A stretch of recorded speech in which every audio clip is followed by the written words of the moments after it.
Good evening, all, and welcome, racers, race fans. How are we doing? It's the moment we've all been waiting for. It's time! We've had the pre-season pleasant race, and now it's time to start handing out the points.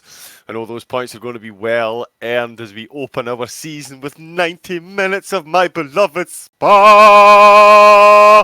The One Hub season officially gets underway tonight with the first of our 5 point scoring rounds and the chance to be crowned One Hub's inaugural ACC season champion supreme.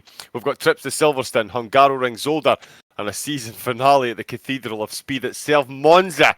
But we open our drivers' point scoring accounts at the Cathedral of Motorsport itself, the Art Deco 1920s classic. That is Spa. So, without further ado, let's get ready to Belgium! Thank you very much, Mr. Buffer. Of course, joining me tonight and for the whole season, it's One Hub's very own Wonder Woman, Jessica Ball. How are we doing this evening, Jess? Oh my goodness, I'm really excited for the season to get underway, John. And everyone has got to love a bit of Spa. It's a glorious track, situated in the Ardennes Forest, one of the longest tracks on the calendar as well, 7.004 kilometres. We'll talk through a little about the track in a minute. The drivers had a chance last week to get warmed up and check out the competition. But like you said, John, today is where it really counts. This track is really a test for the drivers. In particular, the drivers on the grid that haven't done much ACC. Some of the people on the grid, first race on ACC during our first OneHub event. And 90 minutes for them is a big challenge than 60 minutes. You've got to have good mentality throughout the race, and you've got to make sure your body can physically handle it as well. Whether it's on a pad, on a wheel. I wouldn't want to be doing 90 minutes on my first ever trip to ACC. No. So I wonder how these drivers are going to feel. This is the only 90-minute race of the season, though. But if the drivers can handle this track, I'm sure they can handle the other tracks we have got in store this season, John. I just can't wait. Oh, I am absolutely bursting at the seams. Anyone that knows me, there's two loves in my life. That's Ferraris and that is Spa. And after a certain Belgian winning at Spa in the 24 hours not so long ago, will we see one of his hometown compatriots repeat the feat today? It is indeed a 90-minute this evening, and after last week's pre-season outing, we are in for an absolute motorsporting treat tonight with a field of drivers we have on show for you. Khalifa, Cam Camon, Kai, SF1, Camo Babu, Car Mentalist, Dexter, Art Connor, Gazaman, Ponies Town, Cablo, Flying, Froome, Blue Mosquito, Okeke, H, Racing Green, ERT Kyle, Blair Grills, Eddie, and 2 SOP drivers, Milder and Cool, and just signed up today, Gunnar Gamble. 20 drivers at the top of their field in ACC, as Jess said, some of them just only recently converted from F1, so it's going to be interesting to see how they handle Eau Rouge, Radion, the Kemmel Straight, Lecum. Let's face it, Blanchimont, will they be brave enough to go 2 and 3 wide round there? Car in a Formula 1 car, not so much in a GT3 car, so it really is going to be an unbelievable race we have for you this evening. Jess, we were just talking about the lineup of drivers there, and of course One Hub backed by quite the lineup of sponsors who have got an eagle eye on this. Of course, normally used to the F1, but the ACC is certainly showing out, so they'll be loving what they're seeing from the pre-season, and I'm sure from tonight. Yeah, definitely. We got 2 sponsors and 2 partners. We'll start going through our sponsors first. Next Level Racing, who's been our sponsor for many seasons already in F1, and they'll be sponsoring the league by providing a direct drive stand to the driver who gets the most drive of the days in our F1 tiers as well. Who knows, we may bring it to ACC. We'll have to find out very shortly. 3M Sim Racing, so sponsoring the league by providing a pair of their Sim Racing gloves, and they're going to be providing Sim 21 Racing gloves, which is their newest set. You can't really get it in real life until the 1st of September. I've been waiting to get it on their store, but I just have to wait a bit longer, but I can't wait to get it because otherwise my wheel looks awful. Anyway, partners that we've got, Vespertine, they are supporting our championship prizes, and if you want to get some merch on for OneHubRacing, you can go on to their store as well. More information about that will be on Vespertine's site, which I will get on for you very, very soon. It is VSPR tn.com. And look at that, OneHubRacing is the featured company on that site. So all you got to do is just click shop here, and then you can get our lovely merchandise. I will actually go through because we have enough time because we got 5 minutes of practice left because we had a bit of a delay to try and get this lobby set up because it was having a few issues, but we're in the lobby now watching the practice going on. So we've got some DRS joggers, we've got a Torquay hoodie, we got a coat, I believe, Park Froome. What a name. We got classic hoodies as well. We got a Slipstream premium tee. We got Purple Sector premium tee. That purple t-shirt, oh my goodness, looks brilliant. And we got Pole Sitter premium tee as well, which is a black t-shirt. And then we got ones that have text on it as well. Always first, never last t-shirt, which I'm probably not going to get that because I'm never first. And there's another one as well, which is premium for about £10 extra. Race the Dream, Live the Dream t-shirt as well. There's 2 of those. And there's also a OneHubRacing premium flex fit cap. And I'm definitely going to get my hands on one of those. Final partner that we have tonight is one of our actual partners that are actually going to be providing prizes this season to the winner of the Going Gets Tough award. That is ERT, also known as Elite Racing Team, owned by one of our drivers, ERT Dex. Well, he's one of our team managers, but the owner of that is ERT Thomas. He did race a bit in ACC at OneHub for the trial events, but he's not racing on Tuesdays, which is a bit of a shame. But all you got to do for the Going Gets Tough award, complete your media day interviews. All of that is your pre- and post-race interviews. And you got to finish outside the top 3 and attend every race. And if you want to find out what these drivers can win from that, here it is. £25 PlayStation or Amazon voucher. The drivers get a choice, of course, and a trophy as well. So plenty of prizes to get involved. We've still got a lot of things to cover in terms of the format and everything. We'll go through a little bit that in a minute. But those are our sponsors and partners for OneHubRacing, which will cover us for ACC too, John. It will indeed. And as you were saying, we've got some, interesting formats. And it's nice to see OneHub shaking things up, dipping their toe into the ACC waters. No. It's a full-on dive bomb. Not only will the drivers in this championship be under the normal OneHubRacing point structure, we've also, as Jess mentioned, we've got prizes being handed out for comeback points. So whoever gains the most positions from P1 through P10, they're going to get themselves an extra point. And the same from P11 through to P20. They're going to gain themselves points as well, with the hope, obviously, of encouraging people to get some battling done and challenge themselves along the way. And they're obviously thinking about bringing that to their F1 seasons as well.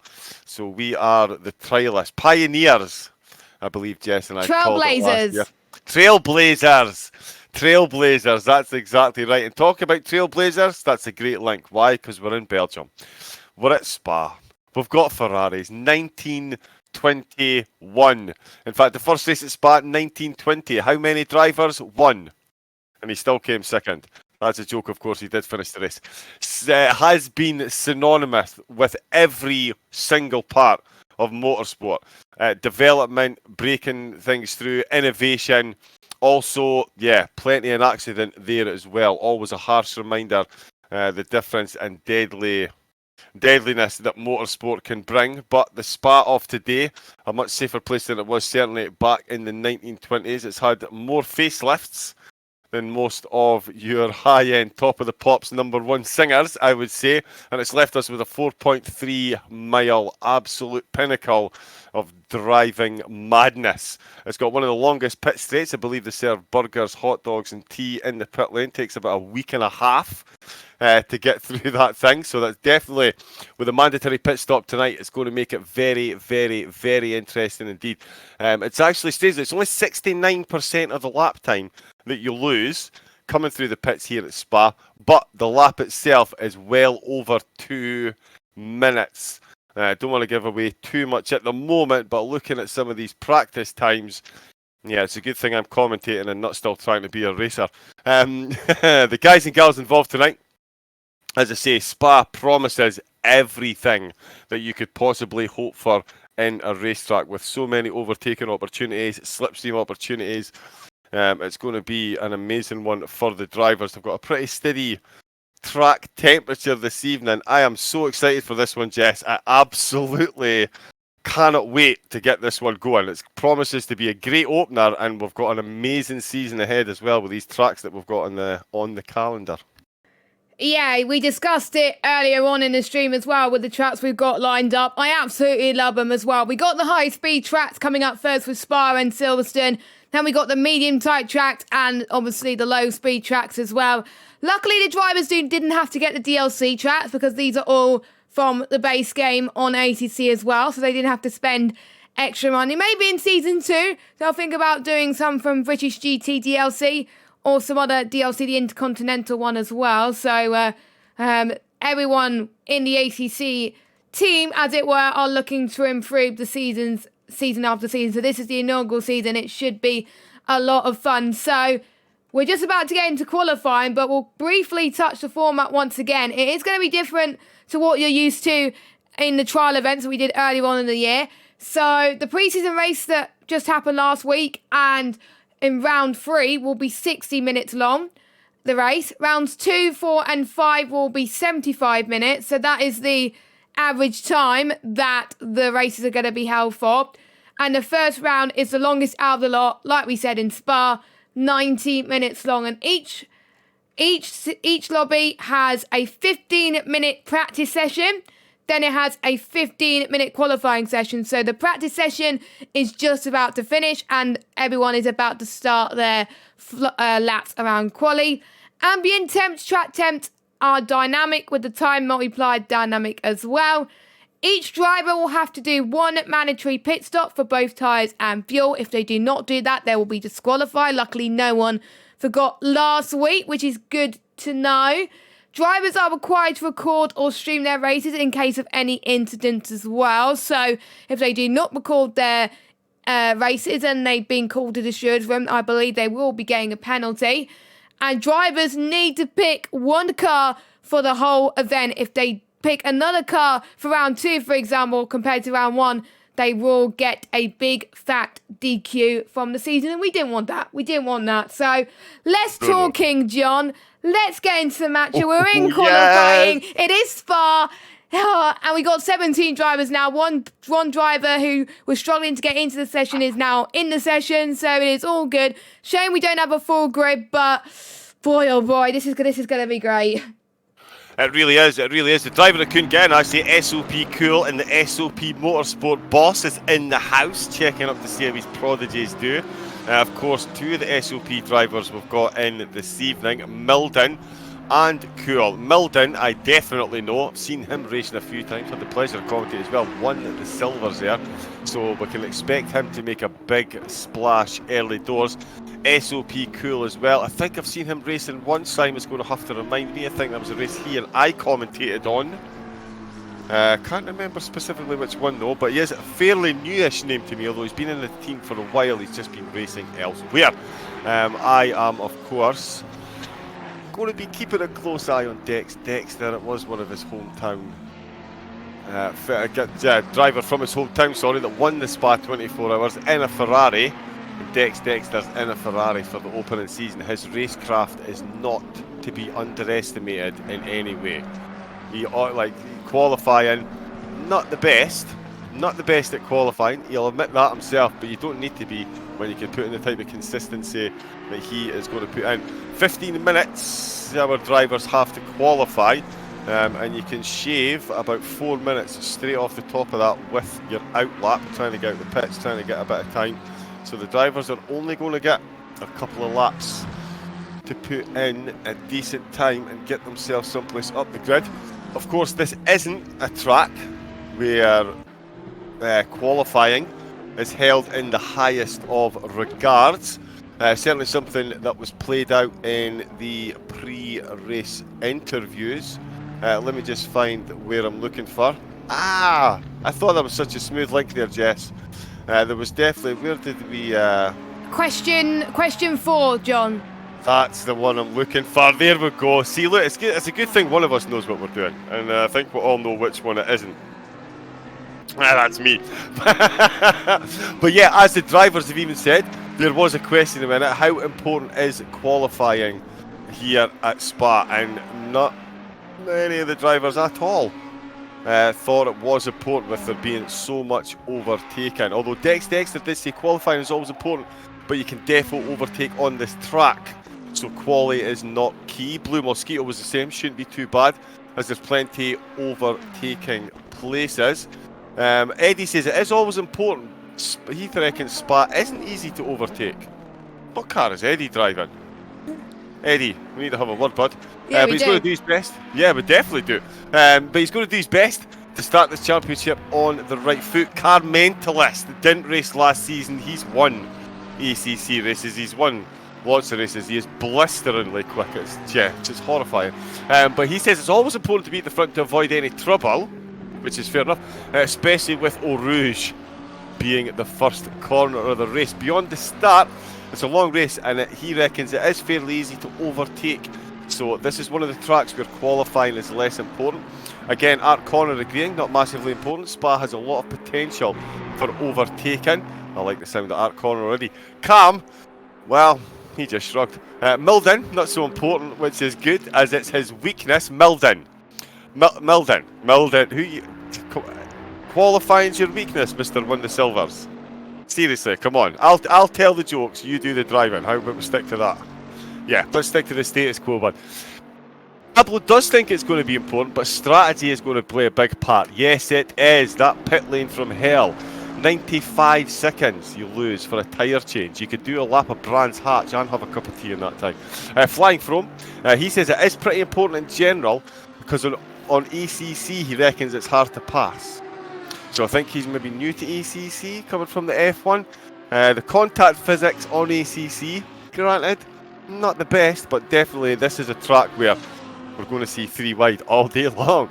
Camel Babel says it is important for him for qualifying. There's a few guys, but he's a few tenths off in pace, but might be able to hold on if he can qualify close. We've got Khalifa as well. He reckons it is pretty important to qualify well at any of the tracks, but perhaps not as important at Spa compared to tracks like the Hungaroring, because there are many overtaking opportunities here. And Gunnar Gamble, he just joined the league today, and he says it's not so much important in his opinion. A long race with plenty of places to overtake. And you know what they say, qualifying and finishing the race is much like the tax. One of them is for vanity and one of them is for sanity. And I can definitely tell you that qualifying is the vanity, because it is a 90-minute race. And it's Spa, 4.3 miles. We're about halfway into qualifying now, Jess. We've got a couple of sighter times on the board. You and I did expect to see the Ferraris doing quite well at this track. But at the moment, Lambo, Bentley and Mercedes are absolutely leading the charge. And it's an SOP 1-2 with Milden. Again, doesn't qualify well. Not sure that's maybe. I think that might be a bit of fake news there, do you think? Yeah, I think so as well. Maybe he's setting the expectations quite low. Maybe he's doing a Lewis Hamilton where he's like, yeah, I'll qualify low, and then he ends up putting the car on pole position. We have an SOP 1-2, which is great to see as well. And we were talking about it earlier when I was talking about the format that the drivers had to pick a car which is best suited for them this season. We got quite a mixed bag as well. Some of the cars that I were hoping to see that weren't on the grid last week are here. It's amazing to see. We got quite a mix. So let's start off with the man on pole position as well, the 2:18.552, already beating the real life lap record. So there we go. He is in the Lambo. Car Mentalist, I was hoping someone would get in the McLaren, and he's now my new favourite driver. Joking. But he's it's okay to have favourites. Yeah, we can't have favourites, unfortunately. But yeah, McLaren's one of my favourite cars on ACC, period. I love to drive it. He's in the McLaren. Milden, he's in the Bentley. Dexter in John's beloved Ferrari. And I was actually finding one of the questions for the pre-race interviews where they were asked why he has chosen that car, and Dexter was like, because I feel at home in this car, it just fits like a glove. Car Mentalist picked the McLaren because it's a great all-rounder. It has its drawbacks, compared to the front engine car, which we'll talk a little bit about in a minute. Like it being more sensitive to curves, but it makes for its great agility. With the calendar we have, I don't see it having a bad track. Not a bad car, I would say. It's kind of, I would say, second to the Ferrari in Spa. Well, joint second to the Mercedes anyway. So we did comment to this. Milner's in the Bentley, Dexter's in the Ferrari. Connor, who is in the Aston Martin, he said it was a last-minute switch for him, and that being in the Aston Martin V8 Vantage purely because Aston Martin is his favourite manufacturer. Good choice there. If you like that manufacturer, of course you want to pick it, don't you? He always wanted to use it, but it's been a real struggle to get up to speed in the past. He's learned a lot about it, though, and he's confident he could extract some pace. Then we have got Flying Froome in the Lamborghini as well. And he says he likes the challenge of the Lambo. It is fast, but hard to drive. I can totally agree that the Lambo is hard to drive. Well, yes, it's a maniac of a car. It definitely is. Camo Babo in the Bentley. He stick to his word from last week. It is his preferred car at the moment. That's what he just picked. Blue Mosquito, the Audi. And he said Audi's edgy enough to make it fun without wanting to kill him constantly. The big front engine cars could get a bit boring over a season. So, some people liking the front engine cars, some people don't. So there's a bit of a mixture. Khalifa, one of our ERT drivers, as well as Camo Babo and Dexter and Kyle. He is in the Mercedes, quite a lot of Mercedes tonight. He has picked the Mercedes because he has a lot of experience using it on ACC and have setups available for it on most tracks. Eddie is in the Aston Martin as well. He'll be racing the season with Aston Martin. It's the one who believes in his project. I like the way Eddie is taking the interviews very, very seriously. I love it. One of my favourite pre-race interviews I've read from anybody, actually. All 5 of his questions is amazing. I may go through all of them from him if we have the time. Cablo is in the Bentley because he feels most comfortable in it. Good answer. One of our newest recruits. I love him already because he's picked one of my favourite cars, the McLaren, and love the blue livery, the nice sky blue, as it were. That's the colour of my bedroom. I love it. And he's picked it because he's new to ACC and it's the only car I've really had any decent track time on it. Fair enough as well. He didn't have time to pick any other cars, so fair enough. Cam, he's picked the Mercedes because it's fast. And if you know Cam, he does short answers in the pre-race interviews, both in ACC and in F1. So you got to get used to it, John. And KK in the Aston Martin as well. Where is he? There he is. He picked it because Connor suggested it. It's a difficult car, the Aston. But if you get the setup right, it's quick. He's so fresh to the game, so you might as well pick the Aston. Blair Grills, believe it or not, this is a interesting topic that I'm going to bring in a minute. So let's go back to him in a minute. H Racing Green is in the Audi. He didn't answer the pre-race interviews, but I'm not surprised he's picked it. Blair Grills has picked the Honda. The only driver that's picked the Honda, actually. Quite shocked about that, but it does look cool. Let's go on board with him now, which it looks gorgeous, I have to say. And he was one of the drivers that was called into our rivalry section with his brother, Camo Babo. I did not know he was brothers until Nick told me yesterday in the media day. Believe it or not. And they both were asked the same question. Do you expect the fact that you're brothers to create an even greater rivalry heading into the season?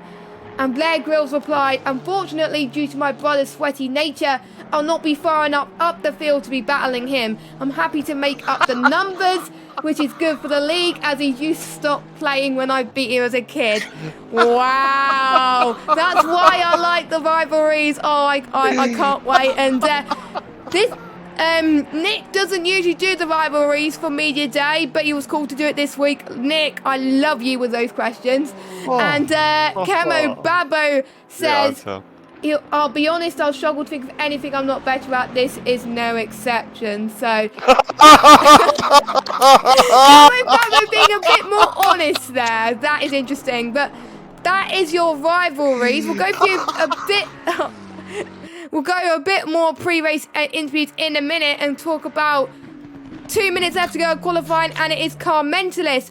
Almost in the 2 minute 17s in pole position right now with SOP Cool, I think that's how you say it, 3 thousandths behind him. Last week we had a gap of 6 thousandths. This week at the moment, 3 thousandths. You can't get any closer than that.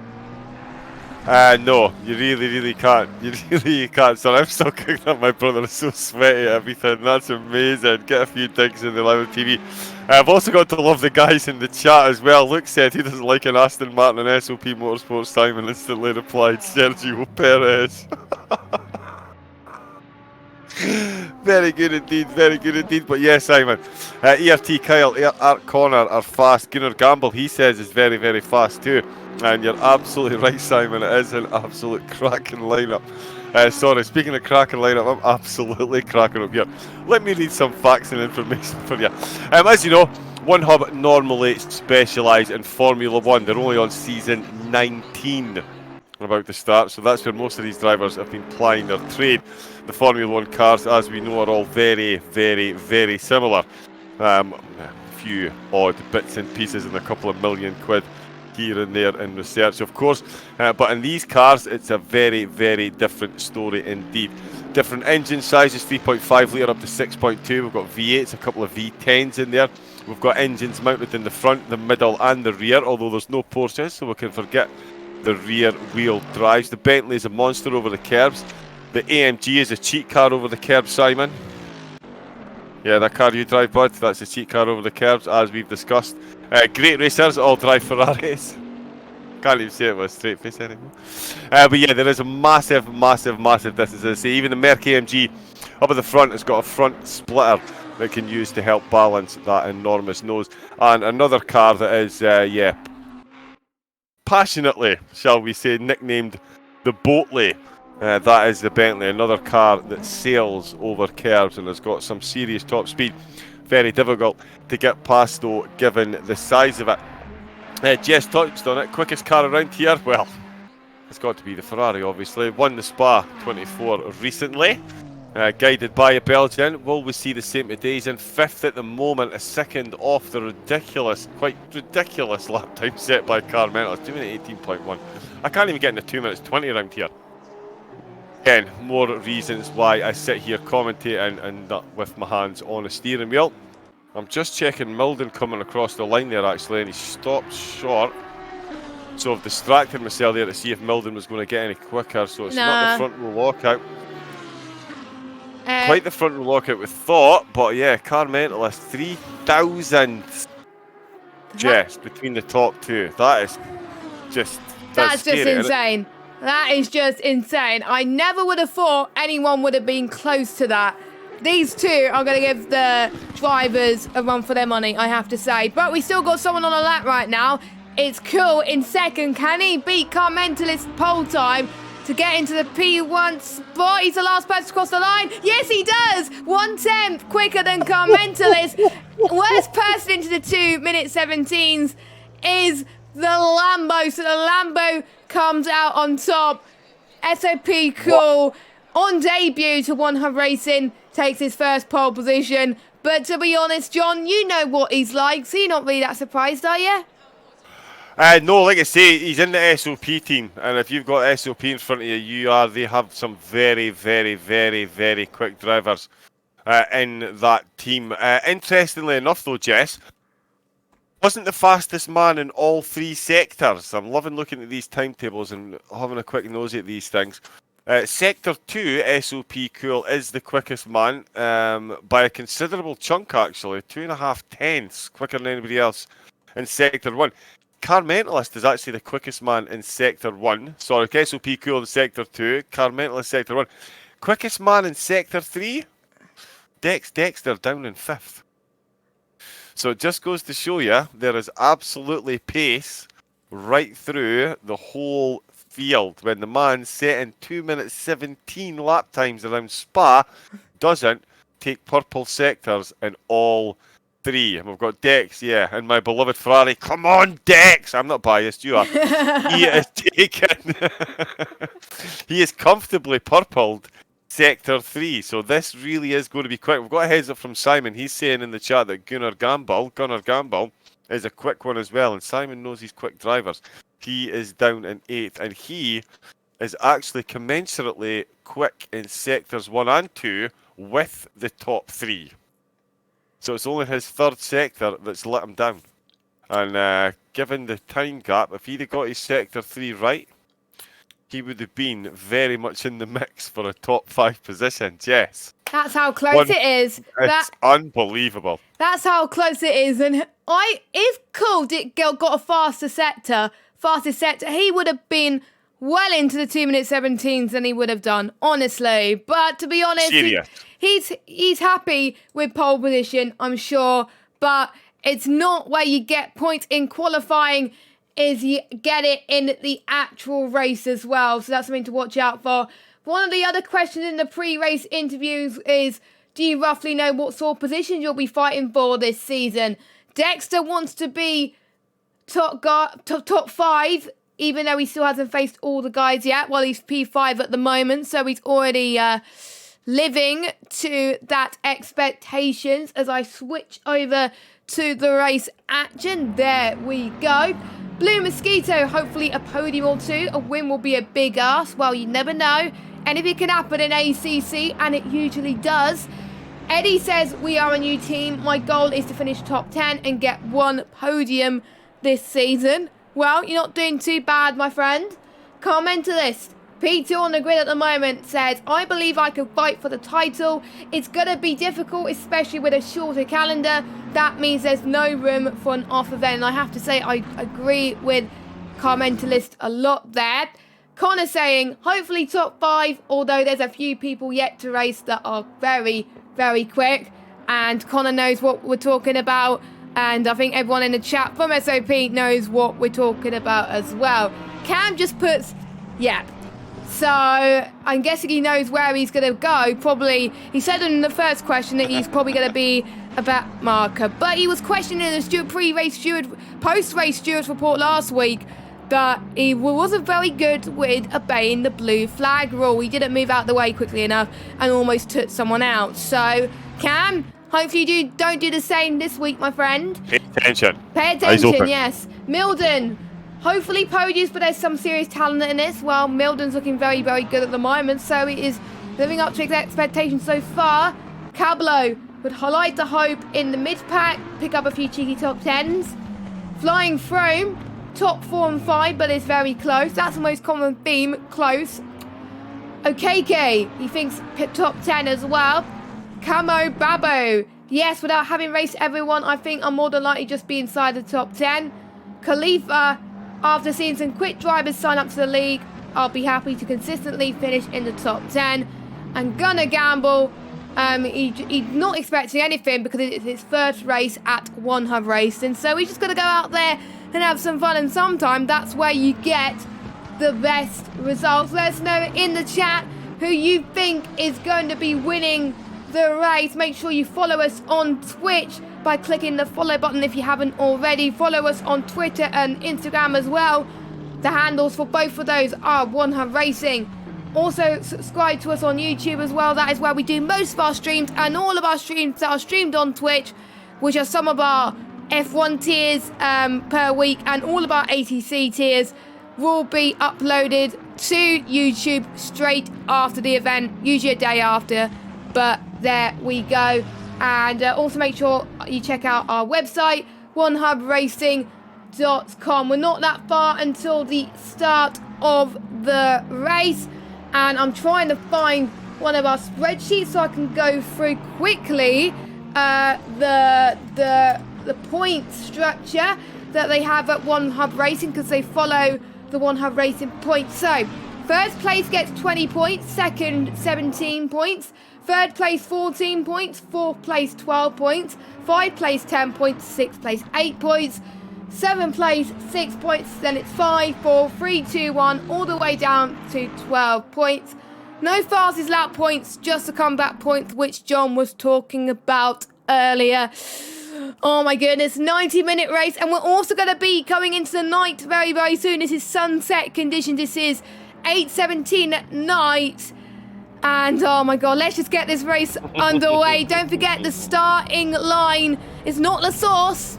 They go green near El Rouge. So that is the most important thing to know, because in F1 you go green at just before their source, but in ACC it's different. You go green in El Rouge. I did check that before the stream and I was right there. So yeah, a few drivers could be caught up tonight, but John, I'll hand it to you to take us through the start. Oh, yes, thank you. OneHubRacing doing it the right way. There we see the ladies and gentlemen crossing the start-finish line. They are going to come around La Source. It will be the last corner of their warm-up lap, but it will become turn 1 as they make their way through the Belgian hills.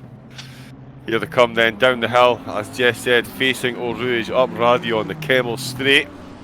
17 cars on track, 20 points for the winner. Comeback points available, and the OneHubRacing Championship on the line. 90 minutes with a mandatory pit stop.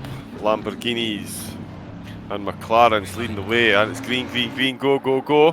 We're going to go side by side, and I tell you, it looks like the McLaren got a slightly better start. A lot of movement in the background there. Everyone falls into line very quickly indeed. They are up the hill onto the Kemmel Straight. We see a 2-wide situation back at 4th and 5th, but it is SOP Cool comfortably leading the way, but he's got Car Mentalist very much in his slipstream. I tell you what, they're going to go into Lacombe. He's going to pop out. The Lamborghini's going to stay defensive for the right-hander. It means that he is going to have the best exit when they come out of Malmedy, but the McLaren missed his braking zone, slightly locked up a bit, and I tell you what, a bit of bumper rubbing with the Bentley in the rear. That's Milden and his teammate trying to catch. Sorry, so it's Milden and Car Mentalist. Sorry, my timing board's all over the place at the moment, but it is, yeah, Car Mentalist who's in second place. Cool, of course, in the lead in the Lamborghini. It's Milden just in behind him where he qualified, so it's as you were at the moment then. We've got Car Mentalist in first, SOP Cool second, Milden in third, Connors in fourth, Dexter still holding on there in fifth, but he's got Flying Froome applying the pressure. We've got Gunnar Gamble coming up the inside of Camel Babu, who's run wide. He has made a bit of a meal of that one through the double left. We're going to come into Lafang. And I tell you what, the McLaren has got that one very, very comfortably done. Just further down the field, it's still all kicking off, though. The Mercedes of ERT Khalifa has just gone up the inside of Cablo, I believe that was. Yep, it's all changed position down here as well. So we've got Kyle, Khalifa and Cablo all changing position. Eddie is in a 2-wide situation with H Racing Green, who's up to 14th. Cam Come On is in 15th, watching the battle ahead. Blair Grill's down in 16th. Rokeke is in 17th, limping back. I'm not sure if there's a bit of damage on that car, but it's the first time coming into Blanchimont for our drivers. Cool still leads the way with Car Mentalist in second. Flying Froome looks like he's trying to pull a move as well. It is all kicking off all over the track. I'll tell you what, 11th and 10th, Kyle and Khalifa, the teammates, they've got Cablo all over the back of them. They need to sort their affairs out very, very quickly, or Cablo is going to be the main beneficiary there.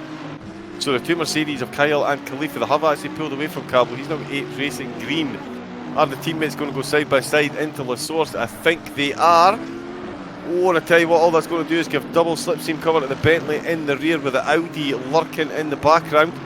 So round La Source, for the first time of asking on a lap, it's Mercedes versus Mercedes with Bentley very close in attention. Up Eau Rouge through Radion. Oh, and I tell you what, we've got one of the Mercs has made an absolute meal of that one, and he is going to get gobbled up. He is either going to get a track penalty or he lifted, and it looks like he lifted because the Bentley is absolutely destroying him for pace along that Kemmel Straight.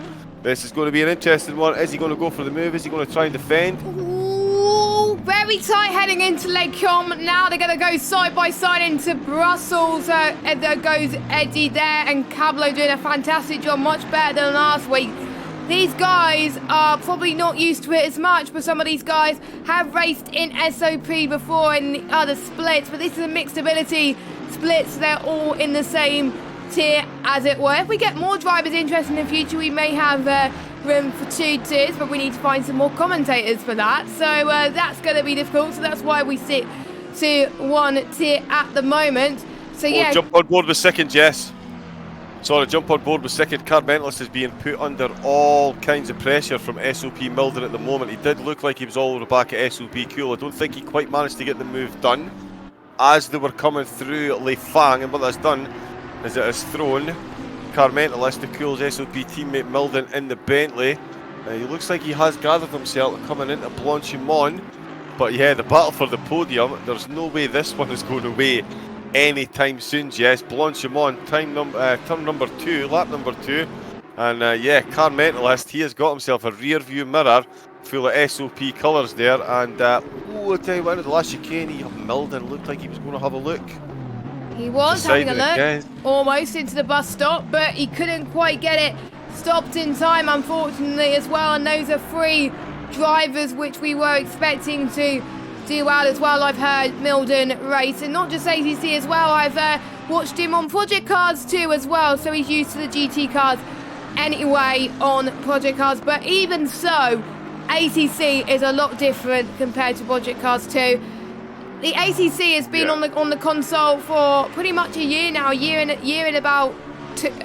bit, 2 months, because it was released end of June last year, and I only got it actually on the console, at least April, May. I got it ages ago on the PC because I was a PC person that liked to race on PC, but I wasn't very good. That's why I sit to the commentary box, like we said. So KK did have a bit of damage, so he's gone into the pits. He served his stop, but I'm almost certain he's going to go in again. And with it being a 90-minute race, they may have to stop twice anyway for fuel.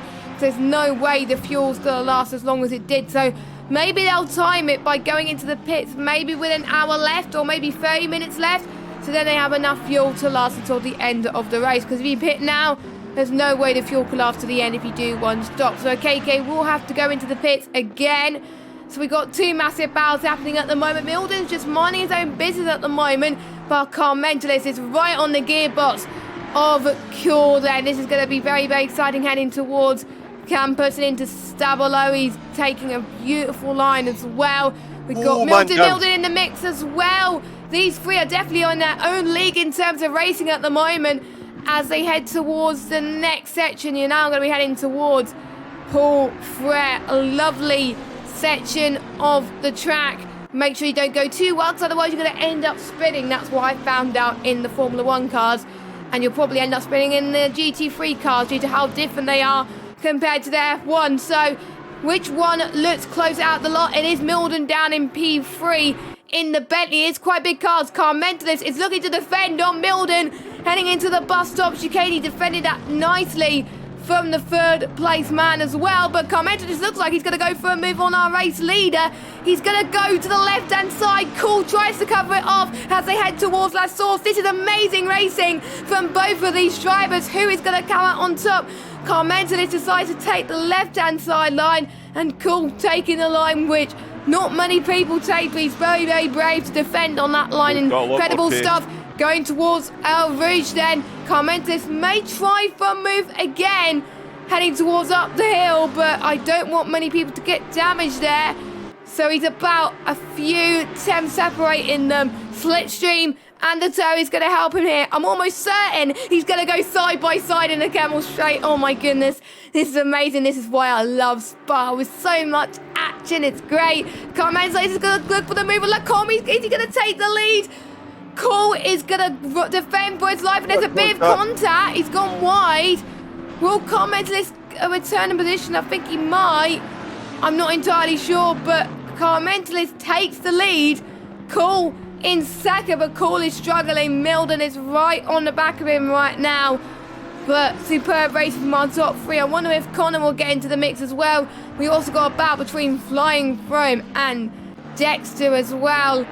And also Gunnar Gamble, who is doing very well despite only having a few hours practice. You just sometimes have to live with it sometimes, because some drivers, like Hulkenberg in F1, only get last minute notice when they're gonna race, so they've got to make the most of it. And Gunnar Gamble is doing a fantastic job, but Cool is still under pressure from Milden. And I think Connor's caught up to this as well. Yes, he has. This is getting very, very exciting, John. Oh, it really is. It's unbelievable at the front. We've also had some incidents down at the back. ERT Kyle's come into the pits. ERT Khalifa actually had a comment together with Cablo. So I've seen Khalifa have a spin, cook his tyres a bit and take a bit of damage. He stayed out one track and it's his teammate Kyle. As you pointed out, Jess, there's no way these cars do an hour and 20 minutes on one tank of fuel unless you do a whole lot of fuel saving, and then you're just going to massively compromise your lap. As we see the Bentley, never mind that, on the Lamborghini pops out. Lamborghini doesn't make a defensive move, but this is where we saw him originally fall foul. This is where Carmental started mounting the attack on the last lap. I want to tell you what, that is still looking very close there indeed. So this time the Lamborghini is going to be defending from his Bentley driving teammate Froome and Gunnar Gamble as well there. It's all kicking off in the background as well. I just spotted that one there, and I'll tell you what, the McLaren of Gunnar Gamble, he is in a very interesting position here, Jess. He is superbly positioned to get that two-position move done along the Kemmel Straight thanks to the slipstream. If all three of them can hold this, I'll tell you what, the McLaren is going to have some run here. Double slipstream, Dexter in the Ferrari, flying Froome in the Lamborghini. Oh, and the McLaren, I don't know if he made a mistake going up a ridge, maybe he wasn't quite flat out because of the slipstream, but he's not in the position I thought he was going to be in. But flying Froome is definitely applying the pressure now. Yeah, I don't think Gunnar Gamble was ready to go for the move. I think he was taking it a little bit more cautious because he feels like if he was going full power, then he probably would have binned it to the right bin there. Flying Froome was having a look for a move on Dexter. They go to Brussels and they make contact. Flying Froome has gone off past Brussels then, and this is an understeer part of the track, and I can't see if he's got damage or not. Has he got damage? I don't know, but look, it is Gunnar Gamble.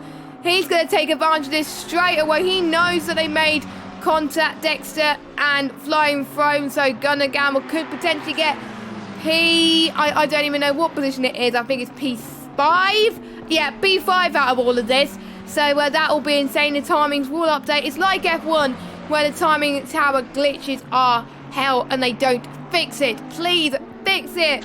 Oh my goodness, that's the thing I hate when you're trying to commentate on a race and then the timings just flutter everywhere and it's not the accurate positions. It's just hard, you know. But Gunnar Gamble getting a brilliant slipstream once again, heading through Blanchimont. We got Flying Froome also back in the fray, so I don't think he's got enough to warrant him going into the pits because he's still matching on the pace there. It looks like Gunnar Gamble and Dexter are going to go side by side this time. He's going to take a very brave move there, but look at this. Flying Froome is like, hang on, if you don't make the move, I'm going to make the move, and it's almost going to be free abreast heading towards us. So someone has got to back out here, and look at Gunnar Gamble's straight line speed in the McLaren. I knew the McLaren will do me proud, and they made a bit of contact, not a lot though.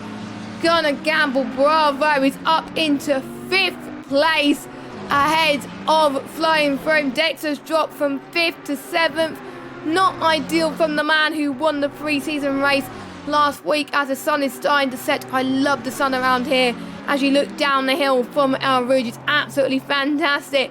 We're still running on board with Gunnar Gamble and Flying Froome going side by side. And we got Dexter as well, trying to get the position back. Oh, Jesus, that was almost contact, but they keep it together past Les Combes and heading towards this downhill section. Gunnar Gamble just about holds on to P5, but for how much longer? Flying Froome is hungry. He is tenacious. He just wants to gain as many positions as he can. He's now about to head towards No Name. I think the position is his. Yes, it is. Absolutely fantastic stuff. Yeah, slightest bit of contact there between the McLaren and the Lamborghini, and that has given the Lamborghini the pace he needs to make off. So yeah, rubbing is racing, and these three drivers are certainly embracing that little ethos. See what I did there? They've got Camel Babo. They've got Camel Babo in the Bentley. Again, battling drivers in front is only ever going to aid the drivers trying to catch up. And is that fly? Oh, somebody's binned it. Somebody's binned it. Gunnar Gamble. Gunnar Gamble's lost it through Lafang. Yeah, so he's lost the place to Camel Babo, and that's Blue Mosquito who is lurking in the background now. So Camel Babo has been gifted a position there. Not only that, Dexter didn't get the run through campus or the Stavolo exit he needed either. So Camel Babo looks like he could be gifted another place.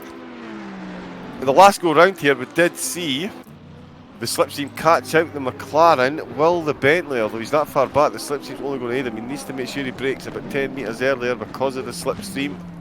Oh, perhaps a bit wider, a bit deeper there than he would have wanted. The McLaren's still watching in the background. The Bentley riding that sausage curve. So they're going to come into La Source on this time of asking. No 3 wide this time. Not sure my poor old heart could take that anymore, to be fair. The top 3 stuff, that's, yeah, that was some serious stuff there. Who have we got out in the lead though? We should probably give a quick check in on who we've got running where, because Car Mentalist, he's now 1.2 seconds ahead of SOP Cool. So Cool out-qualified Car Mentalist.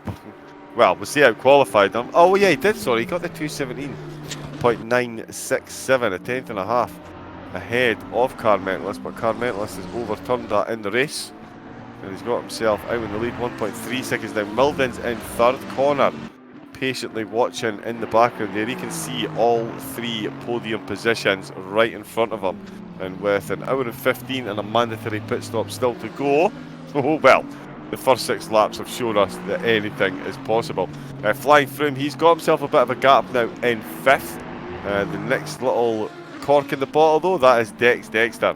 He's got Camo Babo, Gunnar Gamble and the Blue Mosquito buzzing around in the background. They're 6th through 9th. 10th is Cablo. After that little incident with Khalifa, they're both back and running. Eddie's in 11th. H Racing Green, he is in 12th place. We've got Khalifa, so as I say, it's still running after that incident. He's in 13th. Cam Come On is in 14th. Blair Grills is in 15th position. We've got Kyle in 16th, and Okeke is in the wall. At the moment, he is in 17th position. No. That is some last chicane woes. Right at the just past the pit entrance as well. His car looks... I'm trying to think of a word, but his car doesn't look great, does it? The bodywork. No, for this time of night, there's not many words we can use legally, I think, Jess. No. Even though we're going to be broadcasting past 9 very, very soon, I just don't want to get... I don't want to get fired by the boss himself, Nick, who I think is watching this. So I better keep my mouth shut. Good evening, Nick. Yeah, I got to keep my mouth shut in terms of...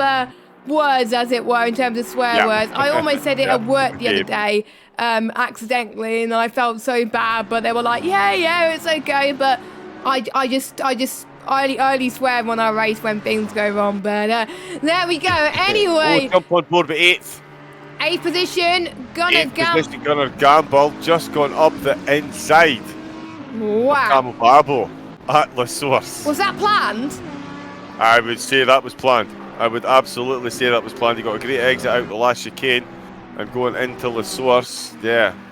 Camo Babo was very compliant as well. He left the space and the two of them went side by side through La Source, and Gunnar Gamble has got himself a place back after that little coming together. Blue Mosquito has now jumped onto the slipstream of Camo Babo, so he has definitely been dragged straight back into this one as well. And if the McLaren of Gunnar Gamble can keep this pace up... Oh, and in the background there, do my eyes deceive me? Oh, another bit of Cablo. Again, he's just had a bit of a coming together there with Eddie in the background. But Cablo up into 10th. Yeah, bit of door knocking there. Is he on a joypad perhaps? I don't know, the Aston Martin of Eddie does seem to... the tyres perhaps a little bit cooked. That is definitely the one big thing the drivers have to be careful here with on ACC is flat spots on your tyres. They really will destroy your advances. Camo Babo has just run wide again through double gauche. I wonder if he's having a couple of issues with his tyres. Gunnar Gamble trying to extricate himself from that situation. Blue Mosquito trying to make the most of the slipstream he's been afforded from the seemingly stricken Bentley just ahead of him. 6 laps in, 7 laps in. Sorry, this Car Mental is just finishing lap number 7. So still an hour and 11 minutes of this to go. Track temperature 19 degrees. So it's definitely going to be tyre friendly all round, as long as they don't spend too much time locking them up or spinning round and round. Definitely want to take it easy through this course. The braking zones are firm but fair, I think it is very safe to say. Still all action up at the front though, Jess. We've got SOP Milden and SOP Cool very close to one another indeed, and Car Mentalist now 2.8 seconds into the lead. So again, qualifying just goes to show you you don't always have to get it done in qualifying. Carmento's qualified in second, but yeah, with the race strategy, now finds himself 2.8 seconds ahead, and with Milden and Kuhl seemingly battling, that lead surely is only going to stretch even further. Yeah, it is, and yeah, you don't get points in qualifying, you get it in the race, and if Carmentis could keep this up, he'll be coming to the end of this race with the first 20 points of ACC, and will be the first inaugural winner of our ACC season, which will be amazing. Everyone will want to have that glory at the moment, and let's see if he can keep his car on the track. But I'm not going to tell a little bit more. So I've been informed by Dexter earlier on that the progression for this evening's race is 3 times. So we are going to go into the night time at some point. You can see it's getting darker. Some of the drivers now have got their headlights on. I'm seeing blue Mosquito's front lights on already, so it is getting more difficult to see as well, and the braking zones may be a lot different. The tyres as well could be a major factor in terms of the track temperatures getting a lot cooler as well, so it'll be interesting to see how that develops. Battles are getting a bit quieter at this moment in time, but that doesn't mean we will still not have some action. We had some action towards the end of the last race, didn't we? In our pre-season race in Catalonia, it got very, very spicy to say the least, John, and I hope you guys enjoyed it. Let us know in the chat, is your favourite driver doing well? Is your favourite driver not? Commenters has pulled another second off of SOP Cool. He's a madman, says Carmentis as well. Don't forget as well, Carmentis does not just race, he also commentates for some leagues as well.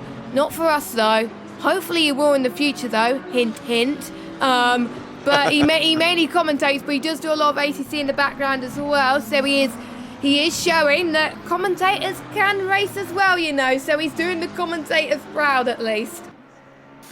Yeah, he really is. Like setting lap times like that and commentating. Honestly, you young ones, I'm just horrified by this. I really need to up my game ever so slightly. I'm mediocre at everything at best. And you've got Carmentis going 3 seconds quicker than me around Spa, and he commentates. Come on now, eh? They're just showing me up. I don't think he commentates on ACC though. I think he just commentates on F1. Ah, okay. Okay, so he's not quite coming for everything. That's fine. No, but who knows? He could commentate on ACC in the future, but I think he prefers probably racing on ACC more than anything. But I think we're going to get to a stage in about 8 to 15 minutes time. Maybe people would do pit stops to make sure that they get some fuel in the tank and get their mandatory pit stop done. We've seen how the undercut was very powerful last week in the Circuit of Barcelona, Catalonia. We've seen the drivers doing their research because that was the whole point of the pre-season race. Don't forget, the drivers will be using the endurance pit. It's not the pits that you're used to in modern F1 where it's just a Grand Prix pit. You go past the exit of the F1 pit exit, but you stay in the pits for a bit longer in the endurance pits, and that's where you place your car, and then you go up the hill through a ridge, and that is the exit of the pit lane.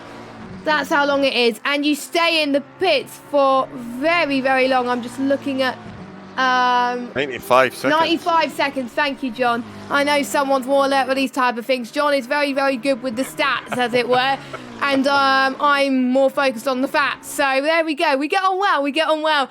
Yeah, 95 seconds. That's a minute and a half, pretty much. Yeah, just over a minute and a half. That is almost half a lap, which is insane. So the drivers have got to get a move on. If they don't have a good pit stop and they had damage, they're going to be there for longer. They may be there for 3 minutes, which is not ideal. So, you know, they got to be thinking tactically on when they think their drivers will be pitting, their rivals, of course. And they did pick out in the post-race interviews who they think their rivals will be as well, and that is one of the questions that they will be asked tonight.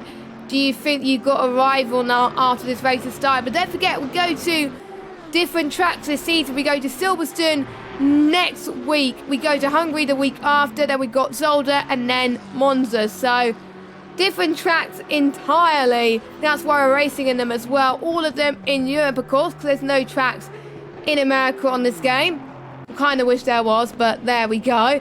And I'm seeing if there's any thoughts in the chat, actually. There's one from the owner of SAP Motorsport asking something, but I'm not going to repeat that on air because I don't know any means. So if I say something and I don't know what it means, then people just laugh at me and they think, are you sure is that what you meant to say, my friend? But there we go. So Car Mentalist has found 4 tenths on SOP Cool right now, and I believe he's just lapped Sam Carl as well. Carl is 2 laps down. Carl is having a mare at the moment, or it may be the net code, because the net code could be bad on this game. And a KK is a lap down. So they need to put their feet up a little bit, because the top 12, like we said earlier on in the race in the stream, John, get points. So points all the way up into 12th place as we score in the OneHubRacing point system, just like in Formula 1. And it gives more people a chance to fight for these positions as well. And usually I'm a person that finishes either 13th or 14th. I usually just miss out on the points in every single race, and it's heartbreaking. But we've had no retirement so far, touch wood, so the drivers are not giving up, and that's going to put them in good stead for the Going Gets Tough award. Yeah, it really is, and it definitely is a case of the going gets tough and the tough get going around this track. Car Mentalist, just honestly, the man's repertoire is endless. His quickest lap so far is a 2 minute 18.8. When I checked in a lap ago, he'd just done a 2 minute 18.9. So he was within a tenth of his quickest lap on lap number 10. He's just completed lap 11, 2 minute 19.4. So just outside half a second. So within half a second. Oh, and he's just cut the corners there. And I'm just stealing a look at his lap times here as he's coming up the Rouge along the Kemmel Street. He is actually up, but he did cut it slightly there. But just unbelievable pace. Like I say, I can't even get close to this in qualifying. And he is just hammering these laps out at the front of the grid. 3.8 seconds is now the fairly gargantuan lead that he's got over Cool. Cool does have a second back. Ooh, Gunnar Gamble. Drive through penalty for track limits. That is early. I usually save my track limits talk until about 30 minutes to go, and then we'll get 8 or 9 very quickly. But Gunnar Gamble proving, track limits are not to be messed with, and that is a painful one. After battling the way he has to get a drive-through penalty at this stage in the race is a sore one. Of course, ACC, you do have to mandatorily take any pit-based penalties within 3 laps. So he's going to have to come in the pits, and the next time he comes into the pits, it's going to have to be to take his drive-through. So he can't come in, take his mandatory pit stop, come in and go back in. He's got to come in within 3 laps to take that drive-through penalty. And as we said, at Spa, 95 seconds, that's 69% of your lap time. He's going to be lapped. For the good lap. And yes, Jess, you're absolutely right. That is going to put him way down the field. But it does mean that we are going to get to see Gunnar, sorry. I keep saying it Gunnar because I've got a pair of Gunnar gaming glasses. Gunnar Gamble, we could see him carve his way through the bottom half of this field if he can get close to Khalifa when he comes out. Of course, Khalifa qualified much higher. Had that coming together with Cablo, who he's now gotten past again. So he's making his way back through the field once again. So if Gunnar can get himself in and out, but even that's going to be a big ask. I think he's going to come out. Well, he's definitely going to come out behind Blair Grills, I would think. I mean, I think he's going to be in 15th. He's going to be in 15th, and if you get a drive-through in Formula 1, you have to serve it within 3 laps as well. So it's the same. The only change compared to ACC is a stop go doesn't have to be taken in Formula 1. You could, say if you get a stop go after you've done your mandatory 2 stop, for example, in OneHub, because we do a mandatory 2 stop in F1. So if you get a stop go after that, 5 seconds will be added to your race time if you don't serve it. So, which is, I believe, but it's different in ACC. You get a 30 seconds stop go, and you have to serve it within 3 laps again. So, yeah, double whammy there. Let's hope Khalifa doesn't get any speeding in the pit lane penalties like he did last week. There was one question that was asked: what did you learn from last week's pre-season race will help you to look to round 1? Khalifa said that I'm hopeless at staying under the pit speed limit. I'm giving it in to turning the pit limiter assist on. Wow, Khalifa, wow. But at least he won't speed into the pit lane now. As long as he remembers to actually turn it on, he should be absolutely fine. And I'm just trying to actually find someone else to see any relevant points on that first question. Milden watched the pre-season race and learned that Dex is very cheeky on strategy. Looks like Milden is learning a lot from Dexter right now in 3rd, and he's trying to close in on SOP Cool, which is 4 tenths behind now. Milden is looking very, very good right now in this Bentley, so this is very, very incredible for him into the bus stop. One of the cars is very, very small, which is the Lambo, and one of them is very, very big, and that is a Bentley. So you couldn't get a better contrast if you try, ladies and gentlemen, as they both head towards our source. Milden dropping a few tenths off a Cool this lap, so, well, this sector, so he is probably going to try on the Kemmel Straight as well. Connor predicted that he was going to be a close season. Well, of course it is. Carmentalist saying he's had a successful SOP campaign and he's looking to have momentum. Well, he is having some momentum at the moment, leading the race. And yeah, he cleaned house, by the way. Sorry to interrupt you. Just 5 seconds. Jeez, 5 seconds between him and the next car. Yeah, that is incredible. And Blue Mosquito as well was asked the same question, and he said, good spread of pace throughout the grid, top 5 or 6 should be close. He's not quite close yet, but he's still having a lot of fun, I have to say. And Cablo's learned how he's pacing the field. Well, to be fair, Cablo is not doing it too bad, to be fair, compared to his rivals as well, so that is good. KK knows how to change fuel and tyres correctly for pit stops. Northern car settings like TC, that is good. And some of them I should have said at the start of the stream, so I'm not going to say anything more. Gonna gamble.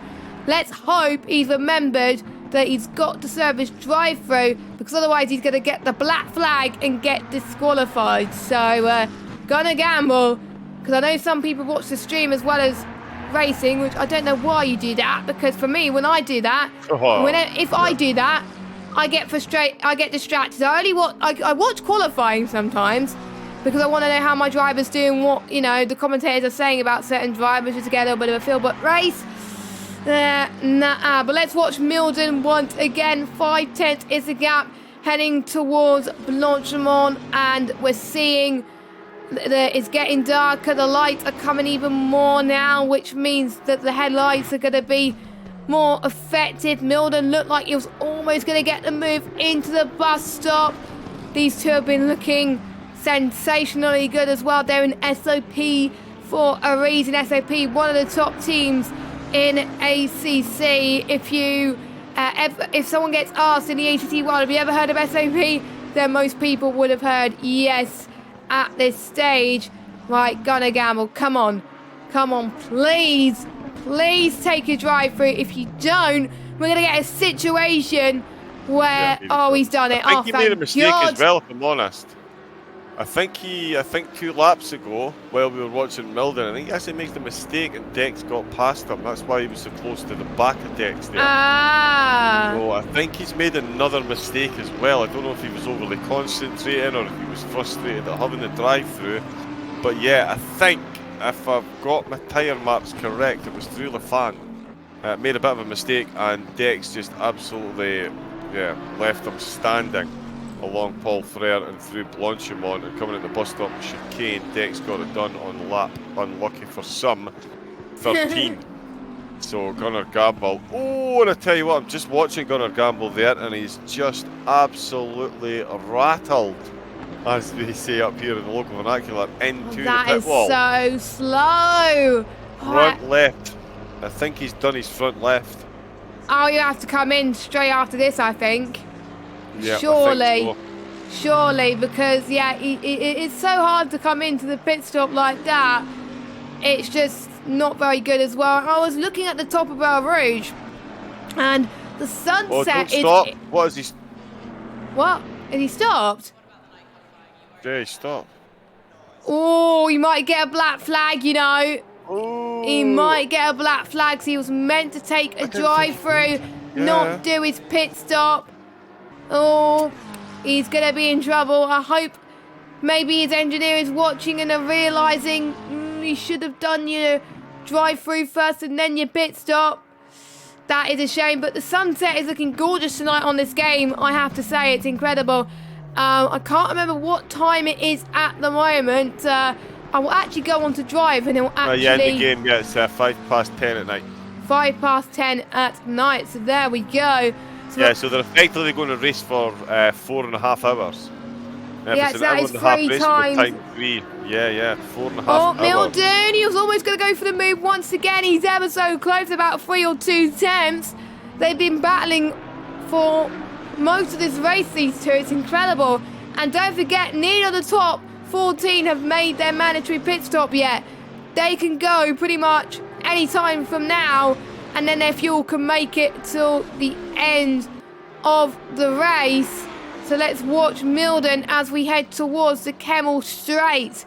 Can he get the switch of dreams? Can he get the send of dreams on into the top of the hill? He's going to try at least, but Cool closes the door there, and he stays in second position. Another battle to watch for is Eddie and Blue Mosquito just past La Source. Yeah, as they are having themselves a great bit of fun there. in Blue Mosquito in the Audi, and of course Eddie in the Aston Martin. It is game on for the Blue Mosquito in the Blue Audi at the moment. He's got 8th place, but Eddie's definitely got enough slipstream to close this gap hugely during the braking zone, as we can see. Right back up onto the rear gearbox there. Not that there's a front gearbox, there's only one gearbox. It's the excitement of Spa. But here we come then, lap number 15. Still positions to be played for right through the whole field.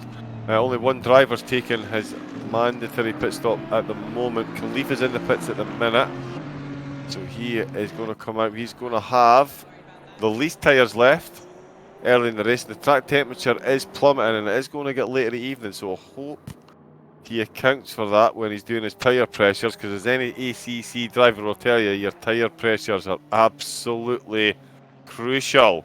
You make a mistake with them, you really are in for a rough night on the wheel. Eddie at the moment still trying to close that gap. H Racing Green, he is lurking in the background then, hoping to see another little mistake. Gunnar Gamble, Jess, he's not come back out of the pits.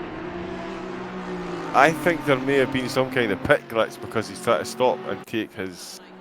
I think it might be a game issue. I do not know. If that is, then I hope it gets fixed, because that is unfair that you have to stop and not do your drive-through first. That is just a shame from Gunnar Gamble. But you know, that is racing, unfortunately, but that shouldn't happen. Khalifa comes out. He might be a fourth to pit because he had damage maybe as well, but we'll see. As Khalifa comes out in 14th place, serving his mandatory stop. Hopefully he's done his fuel calculations right as well, so he should be good to try and catch up to the likes of Blair Grills and Cam as well. Milden's dropped a little bit to Cool at the moment, but we got Eddie versus Blue Mosquito versus H Racing Green, battling it out for position, heading towards Kemmel Straight. Not many moves being made. I won't be surprised if the track temperature drops even more. It was at 19 or 20 degrees at the start of this race. Now it's at 17, so it's dropped by 3. And luckily the wind has not changed, which is good, because otherwise the tailwind will be a nightmare around Spa. And no sign on the weather either, but I do believe it's going to be dry for the rest of the race. So, yeah, no rain yet. Dexter, I know you're watching. You've got to put rain in somewhere. And I have a feeling I know where it's going to rain, because our country just rains most of the time, really. So if it happens, it'll probably most likely happen in Silverstone. But knowing that, Dexter will always watch the streams back. He always does. He always watch. He'll probably change it to another track now. Give us rain. Yeah, give us rain. I don't care when it is. Just give us rain. I actually like rain on the F1 game as well. But you were bringing up tyre pressures being an important factor of the ACC game as well. On the new F1 2021 game, tyre pressures have become more of a factor there. Cool's in the pit. Too. Who's in the pits? Cool. SOP Cool's in the pit. Who was sitting in P2, I believe. Yeah, he was. He was in P2 with Milden right on his gearbox. 50 minutes to go. So he's pulled the trigger first, and this is going to be significant, Jess, because tyre wear towards the end of the race is definitely going to be a factor. 50 minutes left to go on the clock. That means there's still almost 3 hours, 2.5 hours in the game for these drivers to drive with plummeting track temperatures. Wear shouldn't be too bad, but he is going to be doing 50 minutes on these tyres. Well, I say 50 minutes, it's probably going to be another half an hour before he gets out this ridiculously long pit lane. He does come out, he is going to be doing the longest stint out with the top 3 on those tyres. Towards the end of the race, could we see Milden make it back up? Of course, Milden and Carmentalist definitely don't want to overuse these tyres. There's no point in staying out just for the sake of it. If it's compromising your lap times, get in and get those tyres changed and get on with your second stint. Flying Froome, Eddie, Camel Babo and Okeke all taking that advice at the moment. 49 minutes to go, so we're 4 minutes away from the halfway mark, and we've got almost half the field coming in to the pits. That now puts the gap between Carmentalist and second place at 9.8. Sorry, let's just let the timing board update before I start delivering fake news. What is it we're waiting on, Mr. Timing Board? Oh, we're waiting on the car because it's 9.9 seconds. So what? Well north of half a second a lap he's making up. He just must be good in the cooler conditions, John. He must be. He probably likes it in the night. But some of these drivers that drive in SOP and used to ACC, Carmentalist being one of them, can do this, and they had experience on how to produce great lap times in these cooler conditions anyway. So I'm not really that surprised, but I am. Lap times are absolutely they're off the charts. Immense, Jessica. They're off the charts. Come on, tell me, what is his lap time? It's even with the flat, he's still down in the 2:20. It's the low 2:20.3. The quickest time I've ever done round here is a 2:20.5. So Carmentalist is just on a bad lap by his standards, and it's still about 4 tenths quicker than I've ever gone round here. So yeah, but a second and a half off, but he is within a second and a half lap after lap, and even then the second and a half gap is a bit of an aberration. He has been in the low 2:19s. He is just absolutely nailing this, and as you say, it's the experience. Practice. Every second you spend on a racetrack is a learning experience, and Carmentalist is absolutely just taking full advantage of every lesson he's ever learned, and yeah, the type of consistency and control up at the front as well to be leading, you know what I mean? It's just absolutely ridiculous. 10.5 seconds he is ahead of Milden. And I was going to make the point earlier, we're talking about racing in other organisations. He absolutely cleaned house at SOP when he won the top tier. He is very, very, very quick indeed. And he's got a decent bit of race IQ as well, so he'll know exactly what he's going to do and when he's going to do it. He does, of course, have a free hand. 10 seconds in the lead. His pit decision is all down to him. Exactly where he's going to come back out when he comes out in the pits. There's SOP Cool, just on a 3:49 out lap. So we'll check Milden's outlap, and I'll try and keep an eye on Milden and Carmentalist outlaps to see what they do when they come out, see if that helps any of them. Froome with an outlap, 3:51. So he is back out. So cool, did a much better outlap time than Froome. So yes, Carmentalist is in. Carmentalist is in the pits. Will Milden respond to Carmentalist? Well, you probably have to. Or will he choose to stay another lap? He's in as well. And a no-brainer there. Connor might have to do the same. I think we're going to see train the cars into the pits now, I think.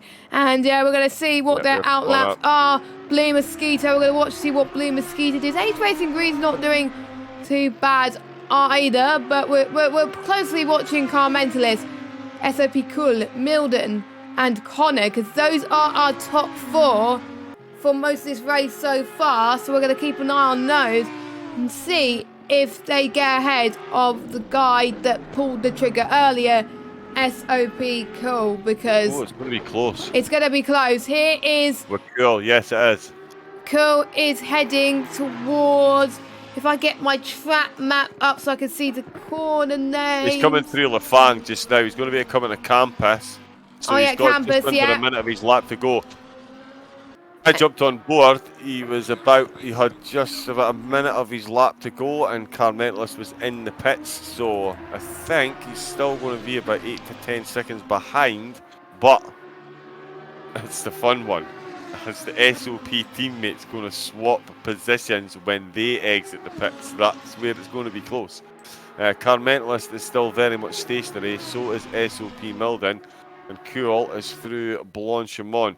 He's going to come into the bus stop chicane. I'm looking at Carmentalist and seeing if he's going out, which he's not yet. Okay, you watch that. I'll watch. So we're through the last chicane.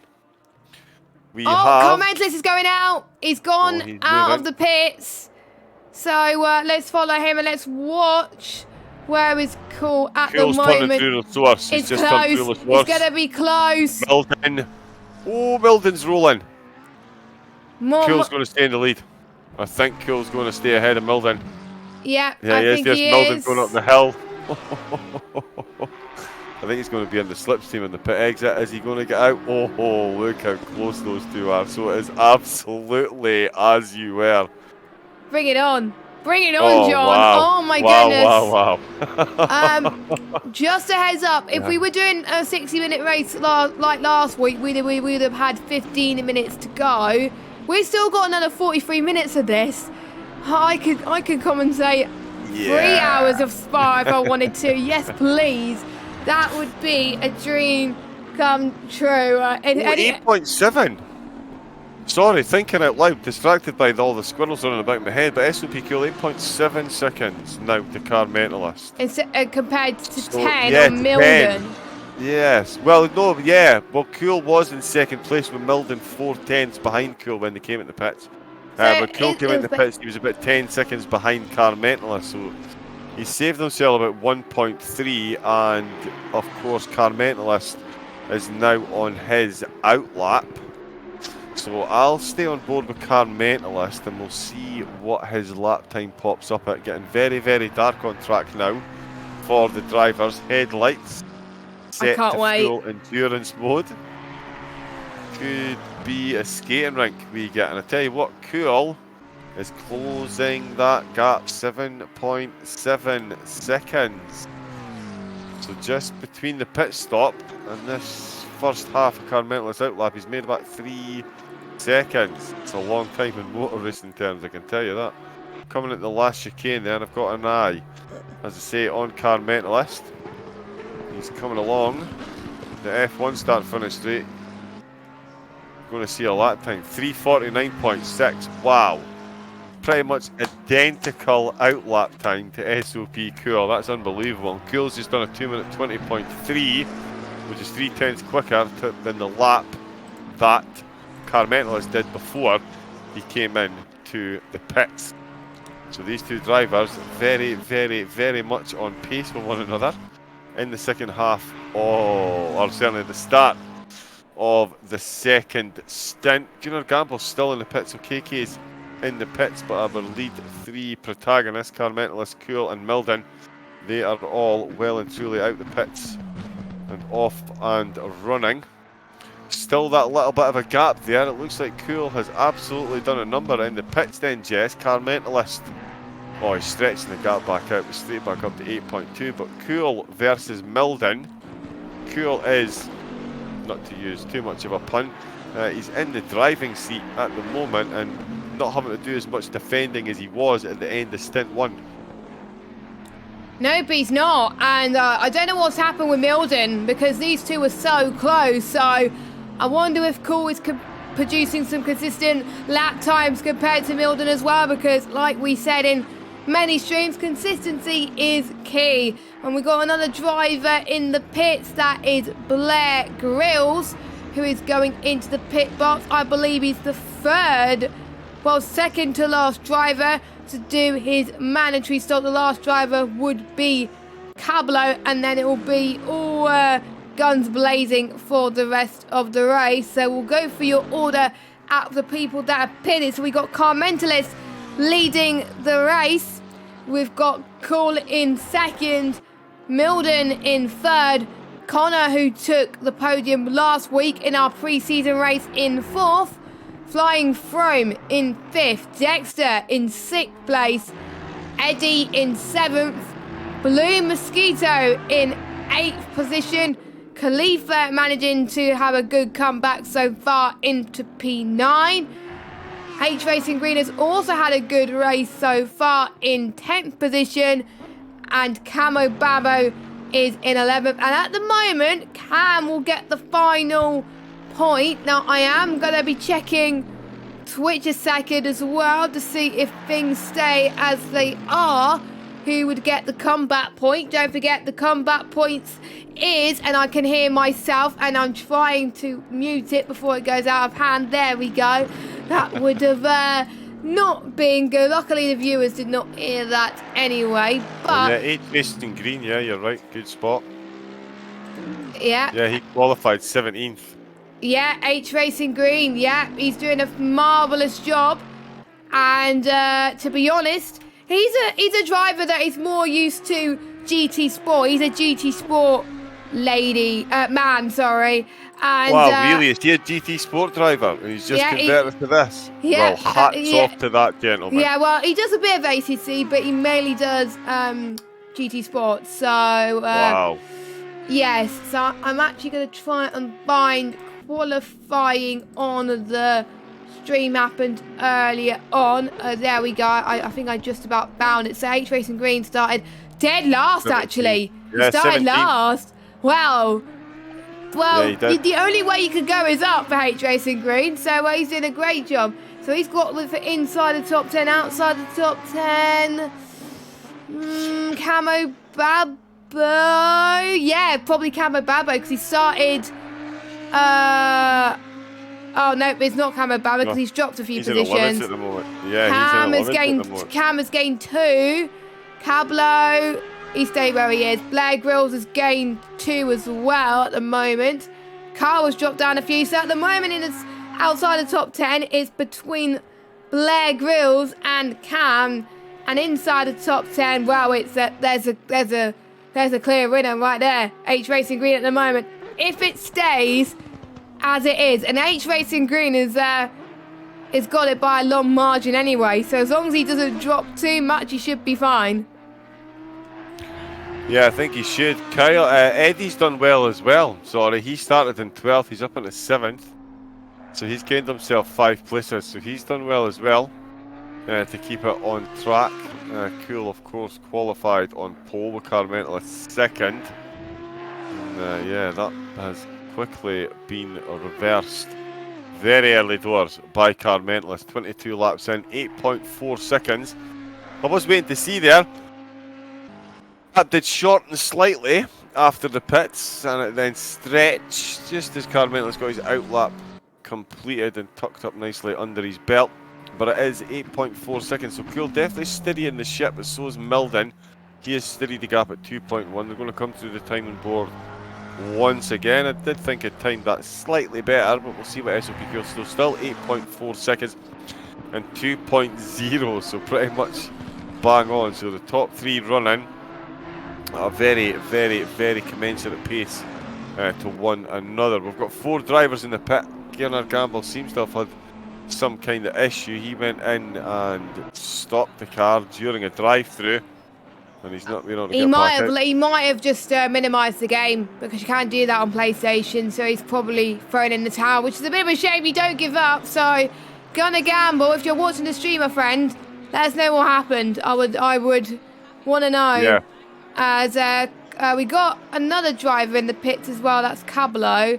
So I believe that would be the final person, which is not glitchy, to make their pit stop. So nobody is forgotten again, which is great news. So it's all about a sprint to the finish, but we also got to think about, do they make their fuel last to the end as well? And most people will have braking references in the dry. They will know what to look for in terms of maybe like trees or lampposts, if there's lampposts, or banners and bridges like this or anything like that. But it's hard to see in the night time compared to obviously the daytime. So they probably got to think of something different, maybe the shadows, or maybe, I don't know, maybe the curb. I don't know. They got to think of different ones for the night time, because it is free time progression at this moment, and I would love to be here in the night time. That'll be absolutely amazing. But Carmentalist still leads. The gap was 8.4, now it's 9.4. So Carmentalist is pushing on 23 laps of this race gone. I believe we're on lap 24 with 35 minutes still to go of this race. Make sure you do follow us on Twitch and Twitter. Our handle for both of those is OneHubRacing. Instagram, same thing. Also make sure you follow us on Discord. I believe the link to our Discord is in the Twitch thing, so you can have a look at that. Also subscribe to us on YouTube, where all of the streams from Twitch, whether if it's from some F1 content or from all of our ACC streams, they will be uploaded to YouTube straight afterwards. And all I have to do every time is click the export button. Boom, it's there after like an hour or two. So yeah, you have the beauty of watching it back afterwards, which I know John watched the stream back. Dexter does as well. I definitely do as well, because I just want to get a grip of what has just happened and ready for next week's race. So check it out as well. Also check our sponsors out. A quick plug for the sponsors. Next Level Racing, they providing a direct drive stand to our F1 league for the people that have won the most driver of the days. Don't forget, we have got to pick a driver of the day later on, John. We got to pick one each. As long as we don't pick the same, that's all good. We also got 3M Sim Racing providing some sim racing gloves, which I do think are quite cool. And also our partners Vespertine are providing our merch and some money for the Pride of this season. And Elite Racing Team, also known as ERT, that are sponsoring the Going Gets Tough award this season. If you attend every race, do your pre and post race interviews, and finish outside the top 3 in the championship, you will be allowed to take part in this award. You'll be entered into a draw at the end of the season, and the winner will get a £25 gift voucher from PSN or Amazon and a trophy, which looks quite nice. So that's just a quick reminder of our sponsor, because it's been about an hour or so since, actually been over an hour and a half since we last talked about the sponsors. So thank you to all our sponsors. Without you guys, we wouldn't have OneHubRacing, because they do a lot as well. And there's also other people to thank, but we won't mention them here because they do only F1 stuff and not ACC. So another topic for another day. Meanwhile, the gap has closed in on Milden and SOP Cool now. Yeah, it really has. Blue Mosquitoes come back into the pits. We've got a back marking. Oh, what? Carmentalist has dropped it. I was going to say we've got a back marking McLaren, but then I realised it was a purple McLaren, and the only person driving a purple McLaren is the driver now in third. I was already getting ready to offer Jessica an arm wrestle so we could fight over picking Carmentalist as driver of the day, and he's just gone and dropped it up a roost through Radion and into the Kemmel Straight, and he's back down into third. So it is Cool and the gang 60s reference for all you Yes, I love I don't care. I was born in '95. Call of the Gang is amazing. Honestly, you know, Excellent. BBC Two. They played. I think at the New Year's dues as Oh, well. yeah. That was. If we had a choice of whether we wanted to watch BBC One or BBC Two. BBC Two for the win, and if you're not in the UK, you probably don't have a clue what we're talking about. But yeah, Cool and the Gang all the way. We'll stop the puns there, but this is technically the battle for the race win. SOP Cool versus SOP Milden. Maybe Carl Mentalist as well if he could get back into this, but that'll be easier said than done. But you never know. My oh my, we've got an interesting fight on our hands, and we got just over 30 minutes of this race to go. Oh yeah, we do, and as I'm saying, Cool and the SOP gang, they are now leading the way. I did think Cool had pulled an absolute blinder in the pits. He managed to shave 2 seconds off the lead that Car Mentalist had, and he seemed to get himself a nice big 2-second gap over Milden. Well, Milden, hold my coffee please, ladies and gentlemen, because here I come, and I tell you what, he is definitely looking like he could be playing Praying Mantis at the moment. Much easier said than you might think, or much more difficult to say than you might think, sorry. So it is Cool and Milden leading the way. Car Mentalist there had a bit of a mistake, but didn't capture it because we were watching the battle that was for second and third. It's now the battle for first and second. Car Mentalist is just in arrears to these two, so it is a difficult situation for the SOP teammates. They'll both be wanting to fight for the win. They definitely won't want to battle and hold one another up. The Milden there, again, he's weaving just in and out of the slipstream. You want to stay in there and close up as much as possible. If anything, you want to try and maybe leapfrog one another, because Car Mentalist will not be hanging about to get himself back onto the top spot. Again, we saw this in the first ever ACC race. We saw positions change in the last 4 laps, more than I could care to mention. Car Mentalist saw his way through to win that one. He's going to need to pull off something special to get past here. As a very famous commentator once said, it's one thing getting past someone, but it's another thing entirely to make that move stick. And with a talent like Milden and Cool ahead of him, it really is going to be a difficult one for Car Mentalist at the moment. But after making a mistake like that at Spa, getting it with any points at all, I'm sure he'll be eternally grateful, and he'll certainly be eternally grateful for the battle that we're watching on our screens at the moment. It is Bentley versus Lamborghini, Milden versus Cool. It's lap number 25, 28 minutes of this to go. Jess, do you think if we throw a couple of 50 pences at Dexter, he can somehow extend the time on the server? We'll just give everyone an extra mandatory pit stop. What do you think? We'll just extend the race by about an hour or so to see what goes on with these teams. Yes, I would love that. Anyone that's doing an ACC league and wants me to commentate on like 3 hours of Spa or something, just hands up. Yep. Just bring me and John. We'll do it. We'll do it. I've got a coffee machine. It's fine. Yeah. It'll have to be a Thursday or a Saturday though, because those are the only 2 days I'm free. But yeah, I would definitely do it. Like I commentated on a stint for the 24 hours of Spa and iRacing. My oh my, that was amazing. I got to do the start as well. Well, no, I didn't get to do this, you know what I mean, but I was doing the opening stint with this other commentator, and he covered the start as well, and it was just amazing. They kept it clean for like 15-20 minutes, and then all carnage ensued after that. So fair play to him. Pardon? What size of grid was that? Around about 50 cars, so more than this, obviously. Nice. So that was one of the special events that happened. I think it was July or something. I can't remember, but it was. I managed only to do like a 1.5 hour stint. Milden's in the lead. Milden's in the lead. Sorry, we were talking about random stuff, and Milden's in the race lead. Milden is in the race lead. He's got the job done. I was actually busy watching Car Mentalist's lap time there to see if he's closing the gap, which he is. And I'm not sure if that was tactical there, because I didn't see I didn't see the overtake. I was too busy looking at the time. I think it was caught on stream, and I was not paying attention. So that is a penalty point for me. Penalty points for the commentators. I like that. I like that. And speaking of penalty points, there are stewards in this inaugural season, unlike obviously the events we had on ACC before in May, which is the last one. There are stewards. Obviously we got Dexter as one of them, and we got two others too.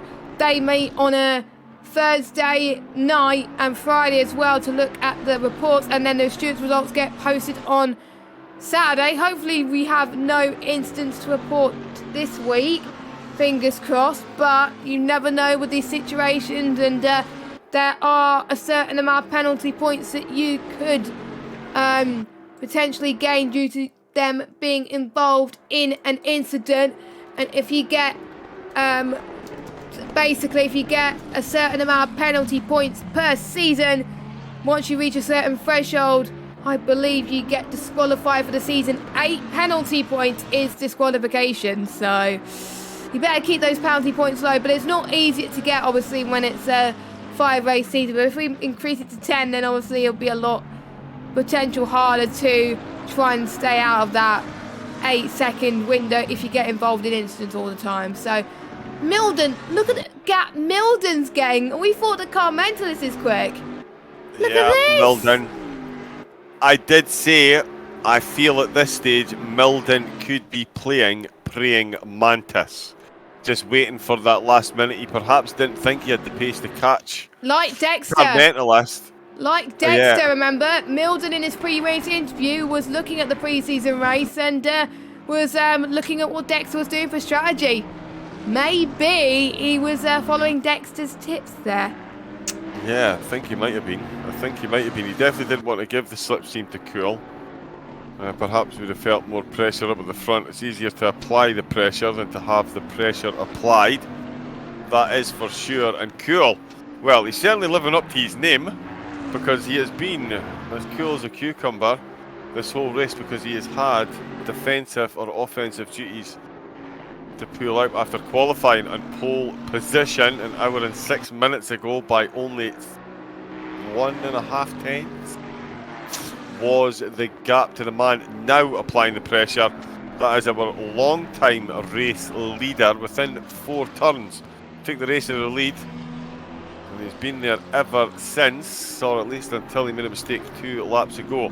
But it is Milden who is now off 1.5 seconds. He has 1.9 seconds of a gap he has over his 2 battling competitors. So this literally is the dream scenario for Milden. Not only is he on the top spot of the podium, the closest 2 drivers to him are going to end up battling. Why? They could be separated by less than 2 tenths on qualifying.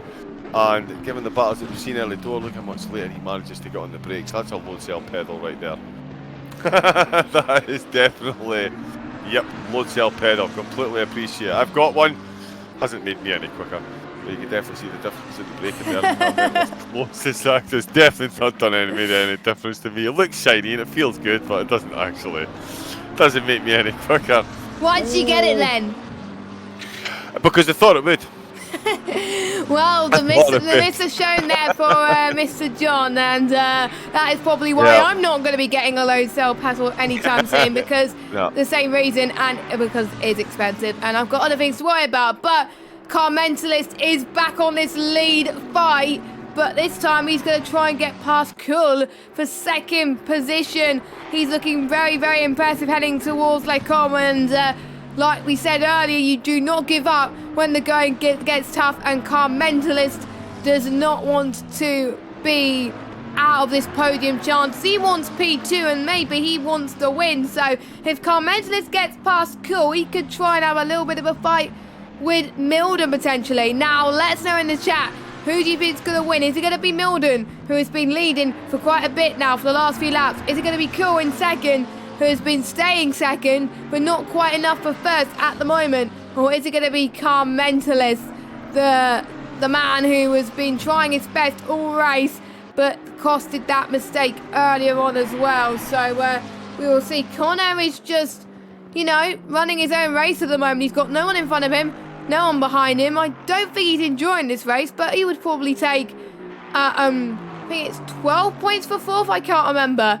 But he would almost certainly take the points for fourth for definite. So, and he likes his Aston Martin as well. That was the first car I ever drove in ACC, was the Aston Martin, and then obviously I love the McLaren.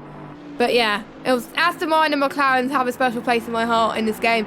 But anyway, we'll talk about that later. I think we've lost 2 drivers out of the race. We've got Gunnar Gamble and a KK. I'm guessing maybe both of them are just... Look how close you're getting now, coming in the bus stop chicane. Here's coming into this, he's going to go for the sand of dreams. Oh, he's going to make that stick. Oh, he is. Oh my goodness gracious me. Are you serious? Come on. Just, yeah, standing ovation. Everyone stand up, clap your hands. There you go. Take your hat off, tip your cap, take a bow, comment whatever it is, yeah, rub noses, whatever your native custom is, just, yeah, wow, yeah, it's not often I'm speechless. What a race he's had. He's back on the list for driver of the day again, that's for absolutely sure. What a comeback and what a move. I know what it's like to go side by side through that chicane. That chicane is my hunting ground. Jixer, I hope you're watching. You know, 3 laps in a row, yeah baby. But yeah, to make that stick through there, to go side by side, Lamborghini and a McLaren, hats off to both of them. The charge is now on. It's exciting. Oh my goodness. What? Are you kidding me? I did not want this to end. I want this to go on for another 2 hours or so. We only got 20 minutes left. Can we just stop the clock and just carry on for another 2 hours? I'm sure I would be happy with that, but I hope you're enjoying this too as well, because we got some more races. We got every Tuesday night 7 PM for the next 4 weeks now. So we've got Silverstone next week, Hungary the week after, Zolder the week after that, and the final round will be at Monza. And yes, I know the calendar off by heart because I am good, and yes, and there's some good tracks anyway, but we'll talk more about Silverstone once we get to Silverstone, actually, very soon. But there's still some battles to behold. Milden must probably be loving Car Mentalist and Cool battling with each other, because he's able to get that gap up front. It's now dropped to 1.7. No, Eddie. Eddie.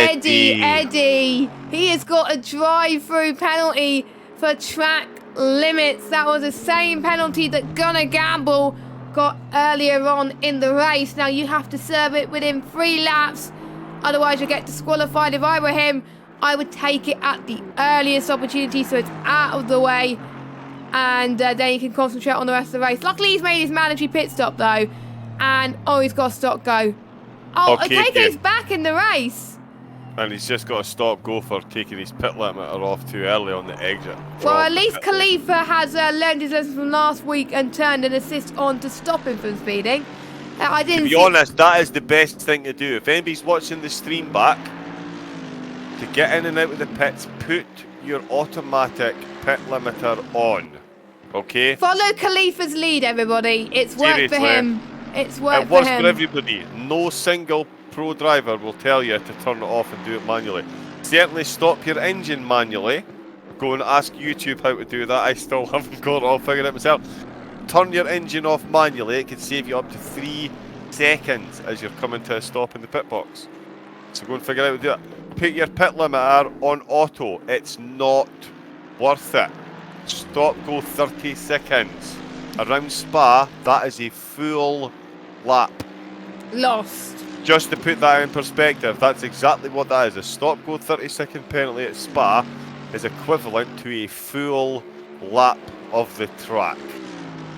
And the drive-through is a lap is 3/4 of a lap. 3/4 of a lap. So please, guys, do not get any drive-throughs anymore. Just don't. And I know there's a few corners in Silverstone.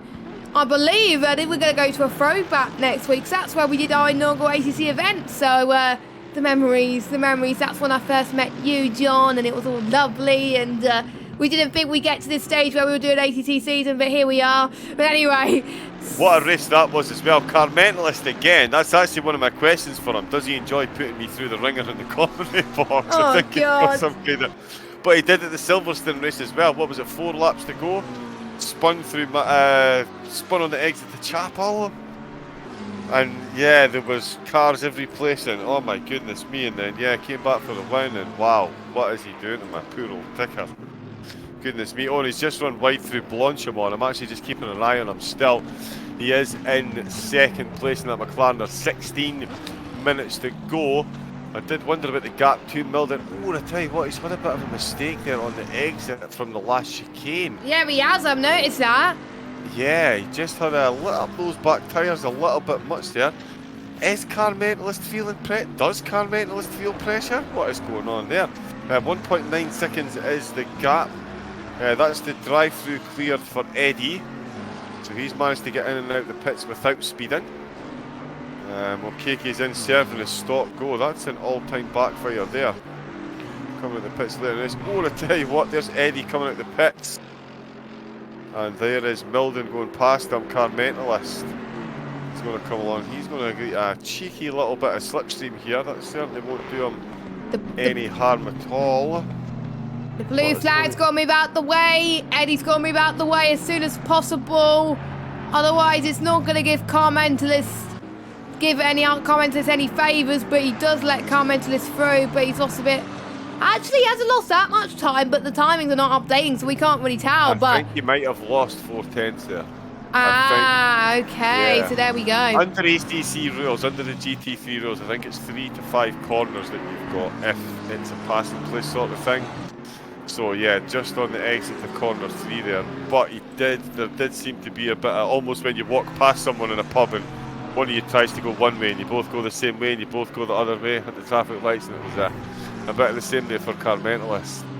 And Eddie, bit of a shimmy shake and a 2-step, and the timing board, there's only so much you can stall from ACC. Just give me some live timings here. We've got a timing board coming up, so we're going to see Milden cruise through it. I hope Cool's not lost too much time. He's gotten himself past Eddie as well.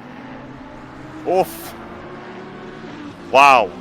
Car Mentalist really did lose a whole chunk of time there. 3.2 seconds is the gap now, Jess. That is monstrous. He was held up, I think, as well. Eddie did not do him any world of good right now, and Car Mentalist must be kicking himself. But still, he's on still with a shot of a podium with 14 minutes left to go of this race. Time does fly by when you're having fun, and at the moment, Camo Babo is going to get the last point where he is right now, because don't forget the top 12 do get points in ACC, just like in F1. And just a cheeky F1 plug, because you know it's OneHubRacing. There's 10 places left for the F1 season 19 season. So if you are interested in signing up and racing with us on the F1 side, you don't have long, because there's 10 spaces left, and qualifying night is next Friday, so which is at Silverstone. So it's going to be Silverstone galore next week on OneHub. First it'll be ACC on Tuesday, and then on Friday with qualifying night. It's great. It's great. Silverstone, you know, you're going to love it, really. I don't like Silverstone to drive. I love commentating in it, but I hate driving it. It's awful. But there we go. Yeah, the track you very, very, very much need to get in the flow, and there's a lot of places that you can make very simple mistakes and find yourself in the shadow realm. If you're lucky. Yeah, finding yourself in one of those walls. Don't track extend on Stowe, please. Don't track extend on Stowe.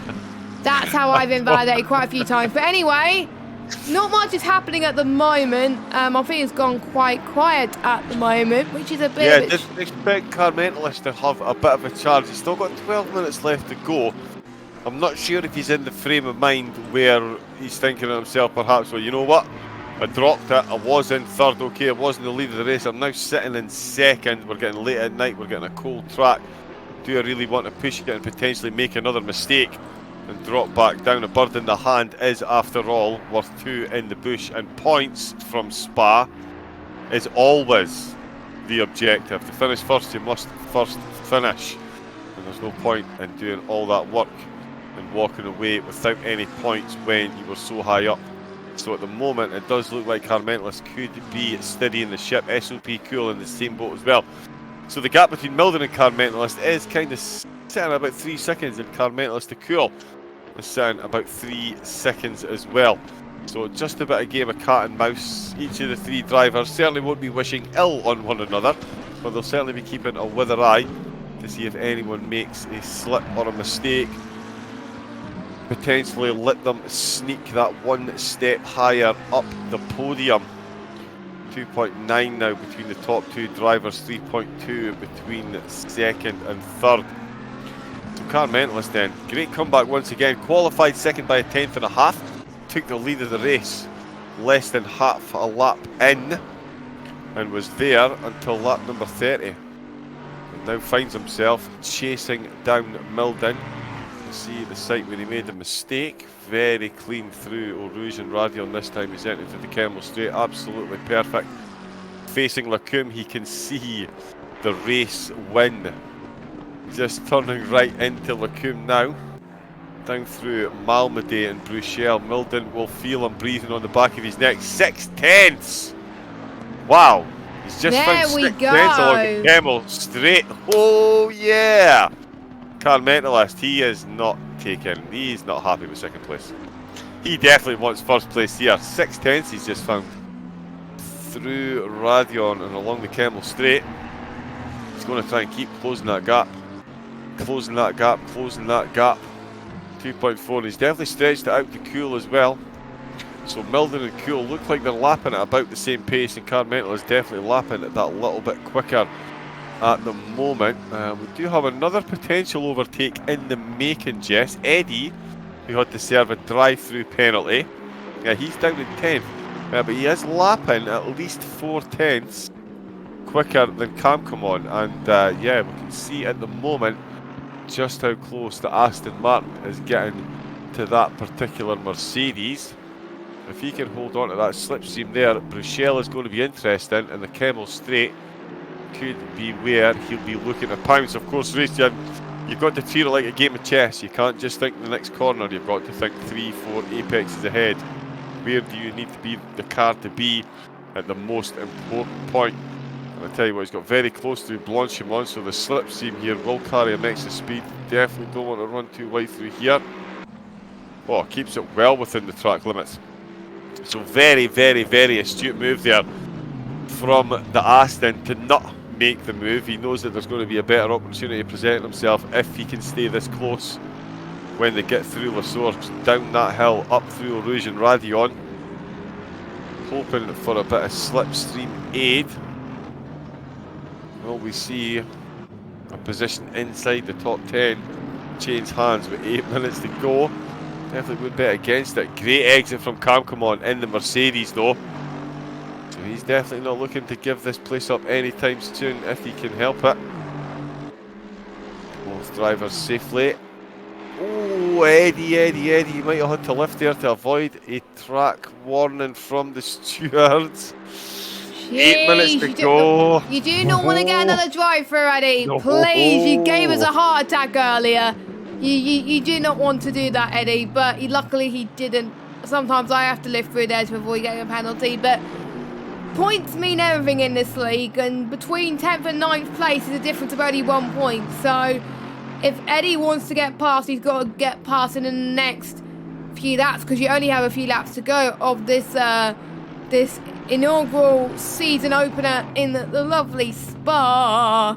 I tried to say it a different way than John, because otherwise I would have been copying it, and I know John would have complained if I said it the way that he said it. So I'm trying to think of a different way. But anyway. Copyright wave, I like it.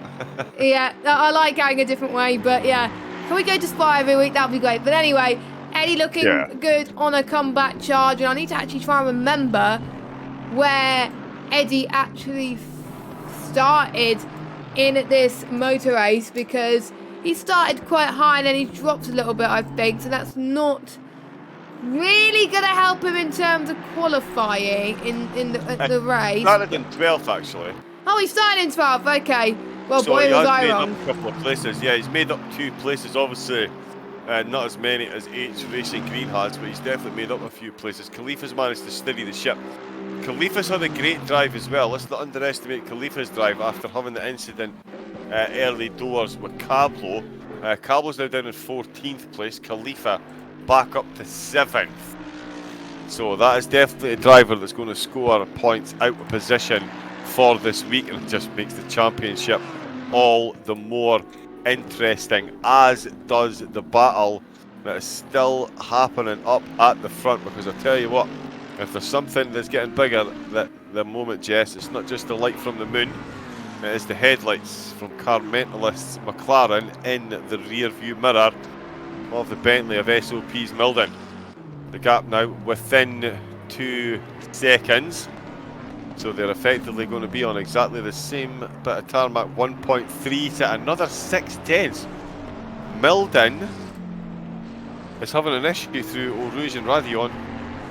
That is 2 laps on the trot. He has lost bang on 6/10 of a second just through that stretch of track. So Carmentalist is really, really dialed in through that section of track. He's got that car flat out through there, lap after lap. And Milden, well, he definitely doesn't. 6/10. 5.5 minutes to go, potentially 3 laps. That's 1.8 seconds just from that one part of the track. He's only 1.3 seconds behind Jess. Don't know about you, but that tells me that the last lap is going to be spicy.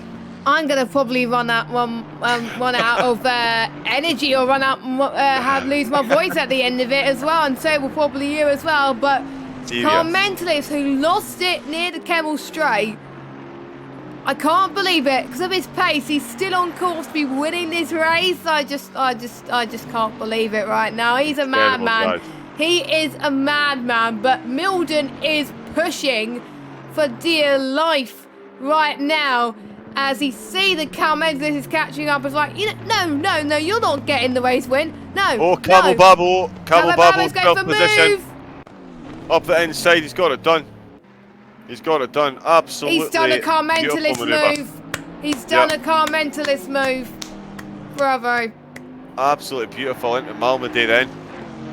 And that is Camel Babo making places back. Blair Grills in the Honda, the victim this time. Camel Babo doing his best to get himself points. This is, of course, the last 2 points scoring positions. Both brothers fighting against each other. Yeah, I did tell you in the rivalries. You did at the start, that's right. You know, yeah, absolutely, you did. I totally forgot it was those two. So yeah, there you go. Oh wow. Nick's done the right thing there. Nick's done the right thing, putting those together in rivalries. Oh yeah. Yeah, and we got to see that played out on track. This is going to make Christmas dinner interesting this year in the family household, I would guesstimate. Let's have a look. I'm back up at the front though, Jess. This is what a game of chess. 1.4 seconds is back down. So whatever time Carmentalist is finding in Eau Rouge and Radion, he seems to be losing through Lefang and Campus and Stavolo. Because again, he's at 1.4 seconds coming through Bruxelles. But then when we get to the end of Sector 3, it seems to stretch back to 2 seconds. And then it drops back down again to 1.3, 1.4 as they come into Les Combes. So whatever praises we've been heaping on Carmentalist for his Sector 1 times, Milden, it would appear, needs the same patting on the back as well for the way he's handling that car through Sector 3. Just goes to show you the variation in the cars then. And we did say as well, the sector times. In qualifying, not one driver took purple in all 3 sectors, and it was in fact Dexter who was the fastest man in Sector 3. He qualified down in 50s and 6th at the moment. 1.7 seconds, that is Blue Mosquito in the Audi. That Carmentalist is just coming down. So again, Sector 2 and 3, Milden is unbelievably strong in that Bentley then. He knows. So he's maybe taking it easy through Radion, up or over Eau Rouge, which is a river, of course, that runs over. That's why the corner is named that way.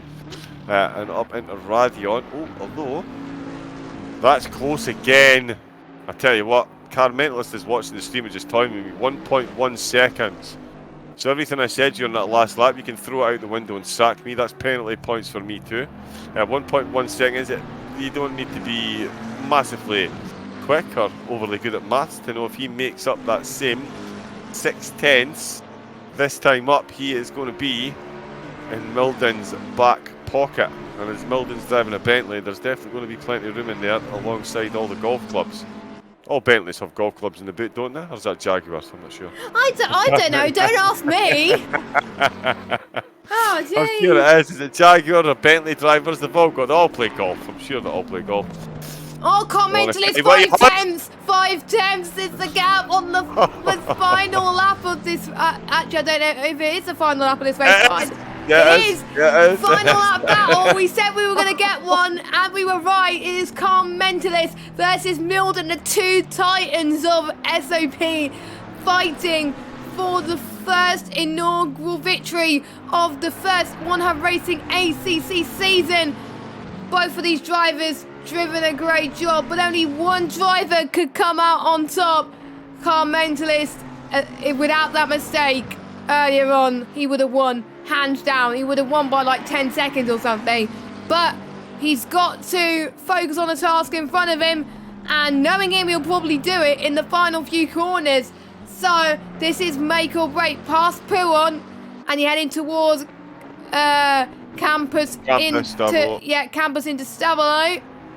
And oh, look at the gap, 6 tenths. So Car Mentalist has dropped a little bit there, heading past Paul Frere and into Blanchimont. This is so exciting, and it's a battle for the win, for goodness sake. If this is what it's going to be like for the rest of the season, then I can't wait for next week in Silverstone, I can tell you that. I don't think Car Mentalist is close enough, but he may prove me wrong, I don't know. Milden is flashing his lights. He's probably saying thank you to the lapped car. There we go. I thought you were saying thank you to Car Mentalist then. But anyway, let's go on board with Milden. Close car. That is absolutely ridiculous. Oh no, it's the final lap. Oh, now it's the final lap. They've crossed with a second to go. We've got another lap of this, and oh, the Car Mentalist has gone up the side of the source. They've touched. They've made contact. And I tell you what, oh, and he's letting him go past. He's giving him the position back past Car Mentalist. Absolutely unbelievable sportsmanship. And we didn't know. Wow. We should, because we saw it last week where it said leaders on final lap. We should have read that all along, and we didn't. So that means we get to see some more action. This Unbelievable. is great. I'm sorry, I'm so excited. Can't mention this is so close than ever right now. Here he comes then, heading into towards Lecom. This is make or break for him. Heading, they made contact. They both spun. No, on the final lap, and Cool could take the race victory here. And he's passed both of them. What the hell? Cool's he's not quite got past yet. Khalifa's just got a drive-through apparently after me singing his praises. But Cool's just coming down into Bruchelle now. So it is still Milden leading the race. It is. Yeah, it is still Milden leading there. It looked like Milden was trying to close the door there. I think he slightly misjudged how much space Car Mentalist had on his left-hand side, which led to Car Mentalist touching the grass. Contact physics kicking in, and Car Mentalist seemingly pitting Milden, and ending up into the wall. Jess, come on. My God, guys, you're giving us a heart attack. Never again. But seriously, absolutely. Well, it's probably just as well we didn't have the rain. Who wanted rain? Come on. It's hard to make a move into Lecom as well, so understandable for these two. So Khalifa's got a drive through. I believe that will be a 30-second penalty because it's the end of almost the end of the race. Might be slightly longer because 60? I think it's based on the pit lane. Oh. Ah, goodness gracious me. And he's made a mistake at the last corner. So basically this is an ACC timing thing. The race will be allowed to finish. It just means that the checker flags... We just can't see. Oh, it's going to be a... Car Mentalist has probably got the move. Car Mentalist... there's no problem. He's got it. I think he's got... Yeah, does he have it? I can't see because it won't let me change drivers. Well, Car Mentalist did cross the line first. Oh, what's happening with this game, man? The timing board. Oh, you gotta be kidding. So it's a server glitch. Yeah, because this has such a long lap. Yeah, the server at the race timer at the end should be extended to about 2.5 minutes, I think, to give them enough time, because they started the last lap literally on the last second of the race timer. Then the race seemingly didn't run through. That is going to be a complicated one to try and sort out the results. I'm not going to lie. I'm glad I'm not doing the crossed results. line ahead of Milden. So Carl Mentelis wins the race. As far as I saw, yeah, he definitely made the move in the last chicane. Milden ran way wide on the exit, and Carmentelis popped it up the inside and crossed the line first. Carmentelis rolled across the line. Milden rolled across the line not long after. The rest of the positions, I think are the same. So at least it's not that tricky for the other positions. It's just the top two. So let's go through. I'm gonna find the results. But there we go. So Carmentelis wins from Milden, from Cool, from Connor, from Flying Froome, from Dexter, from H Racing Green. Khalifa will added 60 seconds, is that right? So it will be Eddie, I think, next. Then it'll be Cam. Oh, I don't know. I'll just look at the order without the penalty. So order without the penalties will be Khalifa, then Eddie, then Cam, then Camababo, then Blair Grills, then Blue Mosquito, Cablo, then Kyle, then a KK, then Gunnar Gamble. So there we go. And it wasn't just us that had the timing glitch, it was the drivers as well. Yeah, everyone would have. It's to do with when you cross the line. It's so irritating. I believe Project Cars 2 has the same kind of issue. If the race leader crosses within the last 3 seconds, then yeah. Yeah, they still don't know who has won, but yeah. Oh my goodness. We had a crazy finale to this race, but luckily it's only the top two we didn't know about. So it could be worse at the end of the day, but I think Carmentelis just takes it. So congratulations to him, and we're Milden a close second. Hopefully we can get these guys in for interview. That'll be great. And I've just been mentioned, and they're probably asking who's won. Oh God. That's going to be a fun one. You guys are doing the results, not me. Yep. Delegation, people. Delegation. Come on now. We're here to keep people entertained. Although, listen, to say that the drivers kept everyone entertained tonight, that is a massive, massive, massive understatement. What an opening exchange that was. The points that last week, the pre-season warm-up, that was genuinely just a warm-up for what we've just witnessed. 90 minutes. Spa never, ever fails to deliver. And unfortunately, the ACC servers sometimes do, which we fall foul of. So, yeah, real-life racing, you get red flagged because of thunderstorms. We have, unfortunately, technology glitches. As Jess was saying, hopefully we get a couple of the drivers in to have a quick word with them. Driver of the day, though, Jess. Oh, yeah, I forgot about that. Oh, my goodness me. How do we pick that? I mean, Can I go first this week? Yeah, ladies first. Yeah, because I never go first. And, this is a hard choice. There's so many good drivers, but I'm going to have to give it to Milden for challenging Carmentelis on the final lap, taking the lead where Carmentelis had an issue earlier, and he was able to hold on to it until the end. So, I have to give it to him. And my question is, what was your first experience at OneHubRacing like, and how did you feel battling with Carmentelis on the final few laps? Because that was incredible. And I know who you're going to pick, John, but tell us anyway.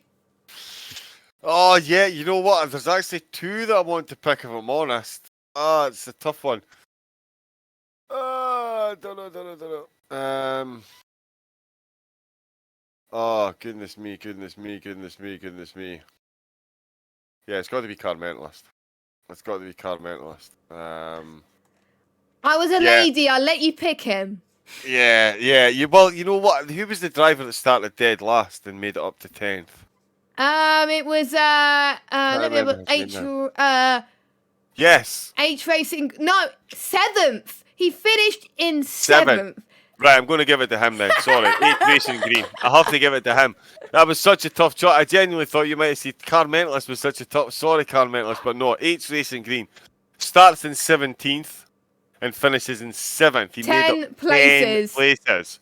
That's not. I mean, you talk about getting a point for Comeback. the drivers. Comeback point. He's from definitely 20th got up it. to He's definitely got it inside the top 10. Yeah, I know what I mean. He's almost made it 5th. So yeah, I think H Racing Green is definitely going to be my driver of the day.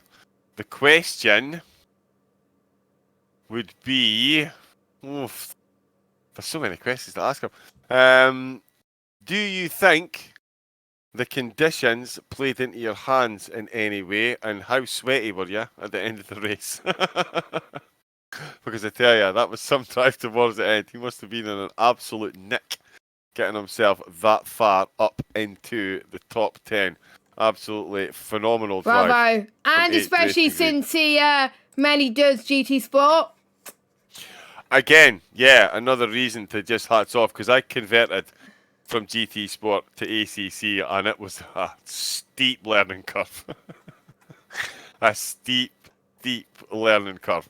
So yeah, he is definitely quick. Oh, and he said he was carrying damage.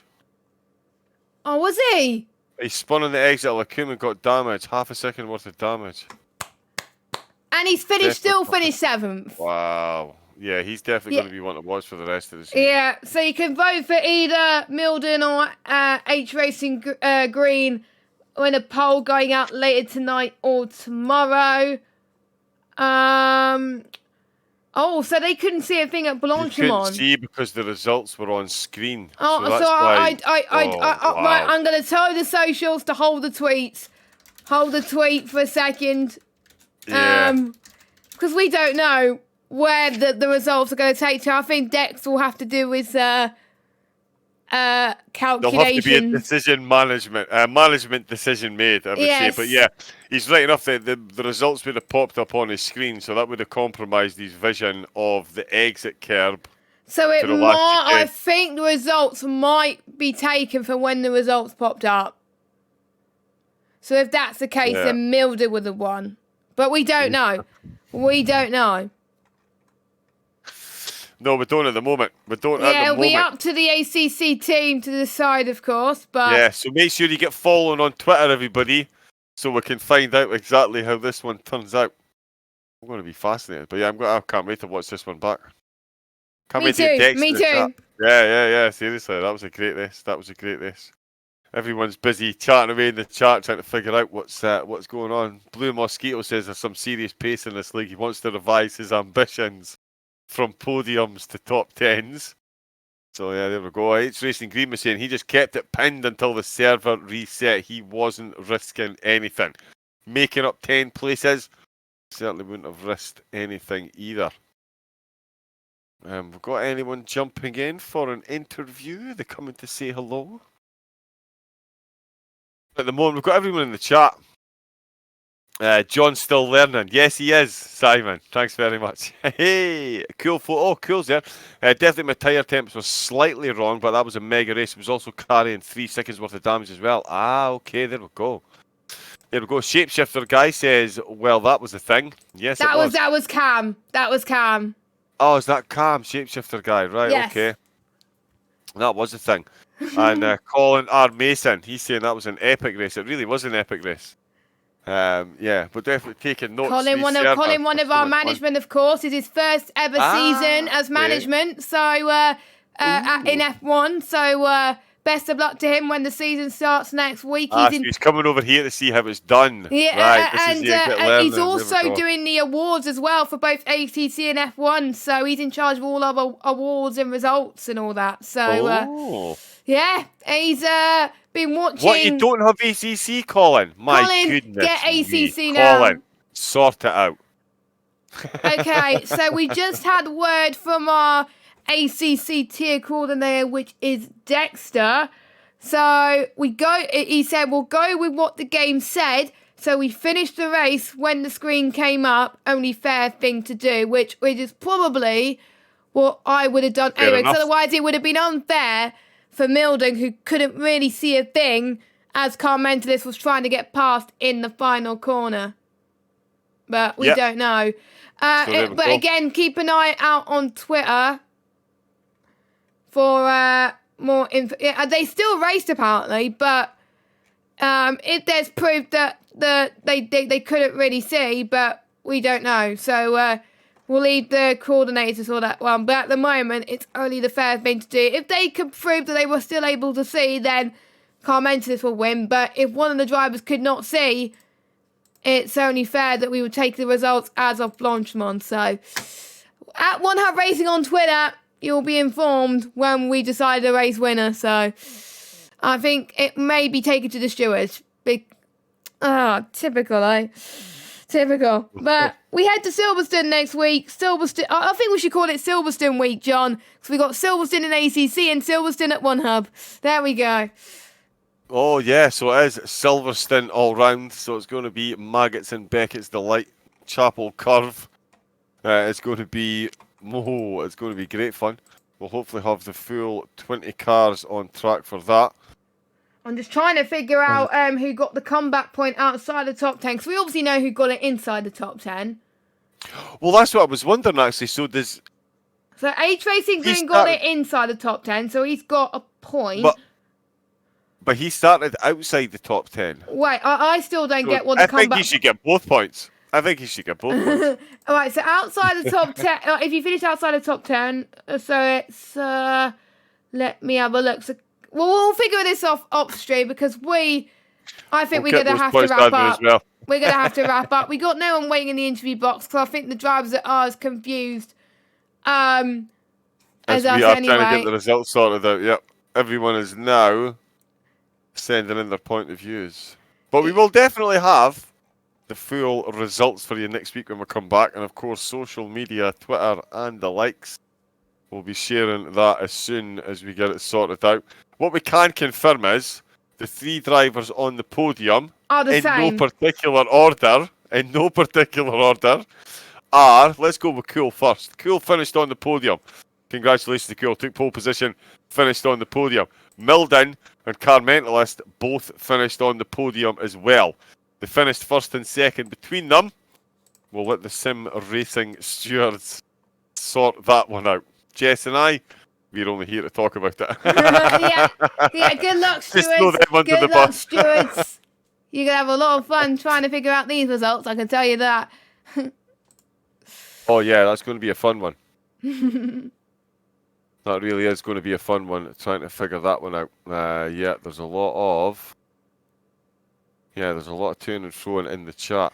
But anyway, let's wrap up. Let's wrap up the stream. So I know some of you guys have. It's quite late in Europe, of course. So thank you guys so much for watching. Thank you to our sponsors, 3M, Vespertine, ERT, and Next Level Racing. Also, thank you to the drivers, and of course, you viewers at home for watching. And also, thank you very much to John, as always, for joining me. Yes, Jess, thank you again. Just to echo those thoughts, thanks to all the sponsors and the guys for putting on. Thank you for getting me on board for your inaugural season. Thank you to the guys for putting on a race. Thank you to the viewers for getting involved. And Jess, thank you once again for making it seamless. It's great working alongside the best. And absolutely cannot wait for Silverstone next week. I'm off to sit down with some food, a cup of tea, and watch that 90 minutes back again. Yeah, I'm going to be watching that as well. So it's goodbye for me. And it's a goodbye from me. Love it. See you next week. Same time, same place at 7 p.m. UK time for Silverstone. Have a good evening, everybody. Goodbye. Good night.